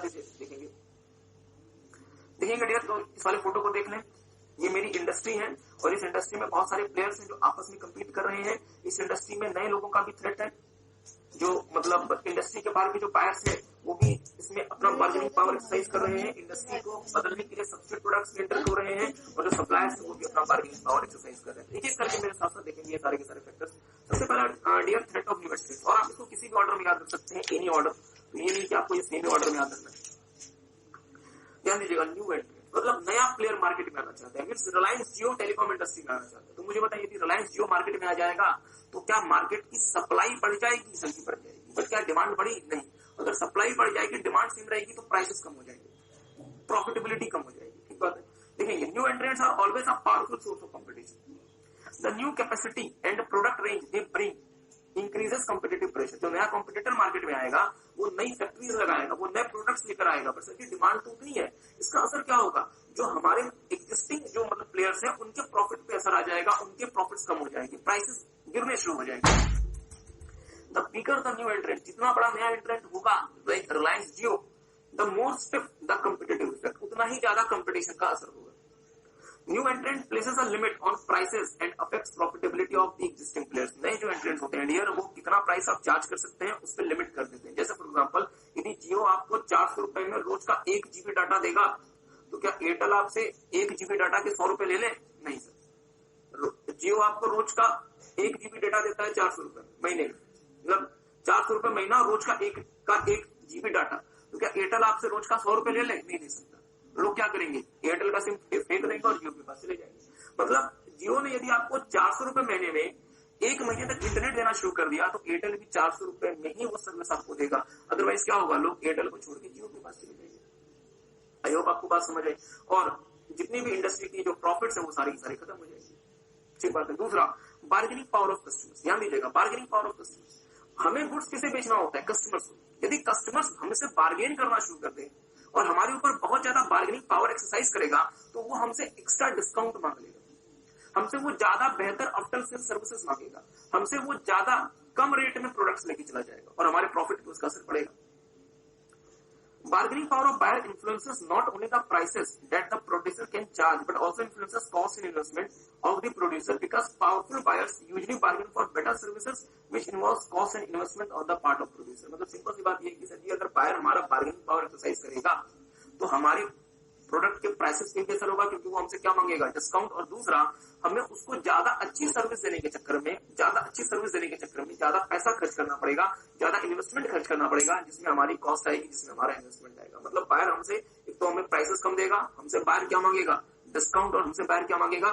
ज्यादा बेहतर आफ्टर सेल सर्विसेज। और उस आफ्टर सेल सर्विस को देने के चक्कर में हमें ज्यादा पैसे खर्च करने पड़ेंगे, हमें ज्यादा इन्वेस्टमेंट खर्च करनी पड़ेगी, जिसका हमारे प्रॉफिट पे डायरेक्ट मतलब इम्पैक्ट आएगा। Bargaining power of suppliers. हम जिन लोगों से खरीद के प्रोसेस करके आगे बेचते हैं, तो जो लोग हमें रॉ मटेरियल देते हैं वो हमारे ऊपर बार्गेनिंग पावर एक्सरसाइज करते हैं। तो मेरे साथ साथ देखेंगे, quite often suppliers to exercise considerable bargaining power over the company. मतलब जिन लोगों से आप गुड्स खरीद के रॉ मटेरियल खरीदते हैं वो लोग आपके ऊपर बार्गेनिंग पावर एक्सरसाइज करते हैं। If suppliers are limited in number, यदि सप्लायर्स की संख्या कम है, देयर बार्गेनिंग पावर इंक्रीजेस, उनकी जो बार्गेनिंग पावर वो बढ़ जाएगी। मतलब यदि थोड़े से ही सप्लायर है मार्केट में तो वो ज्यादा बार्गेन आपके साथ करेंगे, क्योंकि सप्लायर की संख्या बहुत ज्यादा लिमिटेड। ध्यान दीजिएगा, the bargaining power of the supplier determines the cost of raw material and other inputs that affects profitability. मतलब सप्लायर के पास बार्गेनिंग पावर होगी, वो मुझे महंगा रॉ मटेरियल देगा तो मेरे प्रॉफिट पे असर आएगा। Rivalry among existing player. तो ये जो राइवलरी होती है डियर, ये क्या होती है, हमारी कॉम्पिटिशन होती है। और एग्जिस्टिंग प्लेयर के बीच में जितनी ज्यादा मतलब इनके बीच में होगी राइवलरी, उतना ज्यादा हमारा कॉस्ट प्रेशर आएगा और हमारे प्रॉफिट्स प्रेशर आएगा, प्राइसेस प्रेशर आएगा। जैसे आप देख सकते हैं कि भारत में टेलीकॉम इंडस्ट्री में बहुत ज्यादा एग्जिस्टिंग प्लेयर्स के बीच में इश्यूज है, जिसका फायदा किसको होता है, बायर को, और जिसका नुकसान किसको होता है, डियर कंपनी। इसको एयरटेल घाटे में चला गया, ठीक बात है। और आखिरी threat from substitute, very very very important. Substitute का मतलब यहाँ पे क्या है, सब्स्टिट्यूट का मतलब यहाँ पे ऐसे प्रोडक्ट्स हैं जो कि ज्यादा बेहतर आपको सर्विस दे सकते हैं और एग्जिस्टिंग प्रोडक्ट मार्केट से खत्म हो सकता है। जैसे एसएमएस से का एडवांस वर्जन क्या आ गया, व्हाट्सएप आ गया। तो व्हाट्सएप के पास वो क्षमता है कि वो एसएमएस को रिप्लेस कर दे। आई होप आपको बात समझ आ रही है। जैसे फॉर एग्जांपल, एक और एग्जांपल है, मान लीजिए भारत सरकार मुंबई से अहमदाबाद के बीच में बुलेट ट्रेन चला रही है। तो अगर मुंबई से अहमदाबाद के बीच में बुलेट ट्रेन जब ऑपरेट हो जाएगी और यदि उसका जो किराया है वो सिर्फ 1000 रुपए है, तो मुझे बताएंगे अगर मुझे मुंबई से अहमदाबाद जाना है तो क्या मैं फ्लाइट यूज करूंगा जिसका किराया 5000 रुपए है? मैं यूज नहीं करूंगा, क्योंकि बुलेट ट्रेन भी मुझे अहमदाबाद पहुंचाएगी, हवाई जहाज भी मुझे अहमदाबाद पहुंचाएगा। तो मैं क्या यूज करना शुरू कर दूंगा, मैं बुलेट ट्रेन यूज करना शुरू कर दूंगा। मतलब क्या हुआ, हवाई जहाज का सब्स्टिट्यूट बन गया बुलेट ट्रेन, ठीक बात है। तो मेरे साथ साथ देखेंगे, substitute products are products or services that have the capability to replace the existing product or services from the market। मतलब ये वो प्रोडक्ट्स होते हैं जिनमें क्षमता होती है कि वो एग्जिस्टिंग प्रोडक्ट को मार्केट से हटा दें और किसी नए प्रोडक्ट को मार्केट में लेकर आ जाए। Substitute products are latent source of competition, ध्यान दीजिएगा, latent source of competition। ये वो प्रोडक्ट होते हैं इंडिया जो कि फिलहाल छुपे हुए होते हैं, फिलहाल सामने नहीं होते। मुझे बस समझ के बताएंगे, क्या एयरटेल वोडाफोन ने सोचा होगा कभी कि अभी जो हम एसएमएस के 2-2 रुपए चार्ज कर रहे हैं, एक दिन ऐसा आएगा कि व्हाट्सएप जो है वो फ्री में लोगों को के हजारों मैसेजेस एक जगह से दूसरी जगह भेज रहा होगा और हमें कुछ नहीं मिलेगा? उन्होंने ये कभी प्लान नहीं किया होगा, कभी नहीं सोचा होगा, क्योंकि व्हाट्सएप में जो भी रिसर्च हो रहा था वो उस समय तक छुपा हुआ था जब तक व्हाट्सएप सामने नहीं आ गया। मीन्स व्हाट्सएप वाज बेसिकली छुपा हुआ था, और जिस दिन व्हाट्सएप बनकर तैयार हो गया, लॉन्च हो गया, भारत में आ गया, एसएमएस की नीड्स की रिक्वायरमेंट खत्म हो गई, ठीक बात है। देखिए, इन इंडस्ट्री तो ये तो हो गया, in many cases they become a major constitute of competition. बहुत बार क्या होता है कि सबसे बड़ा कंपटीशन का कारण ही आपका सब्स्टिट्यूट प्रोडक्ट होता है, क्योंकि सब्स्टिट्यूट प्रोडक्ट और खासतौर पे ऐसे प्रोडक्ट्स जो कि आपको प्राइस एडवांटेज देते हैं या फिर परफॉर्मेंस इंप्रूवमेंट देते हैं, वो पूरे के पूरे मार्केट के नेचर को बदल देते हैं। सिंपल सी बात है, परेशान ना हो, ये बात ध्यान दीजिएगा। व्हाट्सएप और एसएमएस को कंपेयर करें, एक एसएमएस 160 कैरेक्टर, जिसमें एक भी फोटो और वीडियो तो खैर जा ही नहीं सकता था, सिर्फ और सिर्फ टेक्स्ट के भेजने के चक्कर में 1 रुपए लगते थे। अगर आप भेज रहे हैं लोकल, और अगर आप भेज रहे हैं लोकल के बाहर तो 2 रुपए लगते थे। 160 कैरेक्टर, कोई फोटो वीडियो फाइल कुछ नहीं, और एसएमएस गया कि नहीं गया इस बात की जानकारी नहीं होती। उसने एसएमएस कब ओपन करके देगा ये नहीं पता चलता था। एग्री करते हैं? व्हाट्सएप क्या है, व्हाट्सएप में आप वीडियो भेजें, फोटो भेजें, फाइल भेजें, कुछ भी भेज दें, पहली बात तो पैसे नहीं देंगे, मतलब प्राइस एडवांटेज। और दूसरा, आपका व्हाट्सएप उसके पास पहुंच गया तो 2 टिक आ जाएंगी ब्लैक कलर की, उस व्यक्ति ने उसे ओपन करके देख लिया, ब्लू कलर की, मतलब ब्लू रंग की टिक आ जाएगी। मतलब क्या हुआ कि अब आपके पास क्या आ गया। तो मुझे बताएंगे, अगर मुझे किसी भी इंडस्ट्री के कंपटीशन को समझना है तो क्या सिर्फ एग्जिस्टिंग कंपटीशन को समझ के काम हो जाएगा? नहीं सर जी, हमें एग्जिस्टिंग कंपटीशन के अलावा 4 और बातों का ध्यान रखना पड़ेगा। पहला, new entrants, substitute products, bargaining power of buyers, bargaining power of suppliers, और एग्जिस्टिंग कंपटीशन को समझने के लिए राइवलरी अमंग एग्जिस्टिंग प्लेयर्स। इन 5 बातों को समझ के ही मैं किसी भी इंडस्ट्री में ट्रू कंपटीशन को जांच पाऊंगा। आई होप आपको बात समझ आई। तो टेक सम टाइम, एक बार इसे देख लें, 2 मिनट में देख लें। मतलब किसी भी इंडस्ट्री में यदि आपको 5 फोर्सेस मॉडल अप्लाई करना है तो इन 5 एरियाज के कंपटीटिव प्रेशर को आइडेंटिफाई करो। मतलब न्यू एंट्रेंट में क्या क्या है, सब्स्टिट्यूट प्रोडक्ट्स में क्या क्या है, बार्गेनिंग पावर ऑफ बायर कैसी है, बार्गेनिंग पावर ऑफ सप्लायर कैसी है, और एग्जिस्टिंग प्लेयर्स के बीच में राइवलरी कैसी है, इन्हें आइडेंटिफाई करो। दूसरा, इवेल्युएट करें कि ये फोर्सेस कितने स्ट्रॉन्ग है, मतलब इनके means rivalry among existing player कैसी है, बार्गेनिंग पावर हाई है, लो है, न्यू एंट्रेंट का थ्रेट ज्यादा है, कम है, सब्स्टिट्यूट प्रोडक्ट्स आने का थ्रेट ज्यादा है, कम है। सबसे पहले तो फोर्सेस आइडेंटिफाई करें, फिर उसे इवेल्युएट करें, और उन 5 फोर्सेस को इवेल्युएट करने के बाद देखें कि क्या जो इंडस्ट्री है ये हमें अलाउ करती है कि हम एट्रैक्टिव प्रॉफिट कमा पाए, पैसा कमा पाए। अगर हम कमा पाए तो हम इंडस्ट्री में एंटर करेंगे, और अगर नहीं कमा पाए तो हम इंडस्ट्री में एंटर नहीं करेंगे। तो मुद्दे वाली बात समझनी है, ध्यान दीजिएगा। जो ये व्यक्ति इस इंडस्ट्री में एंटर करना चाहता है, तो माइकल पोर्टर ने क्या कहा कि सर ये 5 बातों के फोर्सेस को पहले तो आइडेंटिफाई करो। ये सबसे पहले आइडेंटिफाई करो 5 कॉम्पिटिटिव फोर्सेस को, दूसरा उसे इवेल्युएट करो, और तीसरा जो स्टेप है उसे कंबाइंड रूप से देखो कि इन 5 फोर्सेस की वजह से क्या इस इंडस्ट्री में आपको अट्रैक्टिव प्रॉफिट मिलता है, रीजनेबल प्रॉफिट मिलता है। अगर मिलता है तो चले जाओ, नहीं मिलता तो मत जाओ।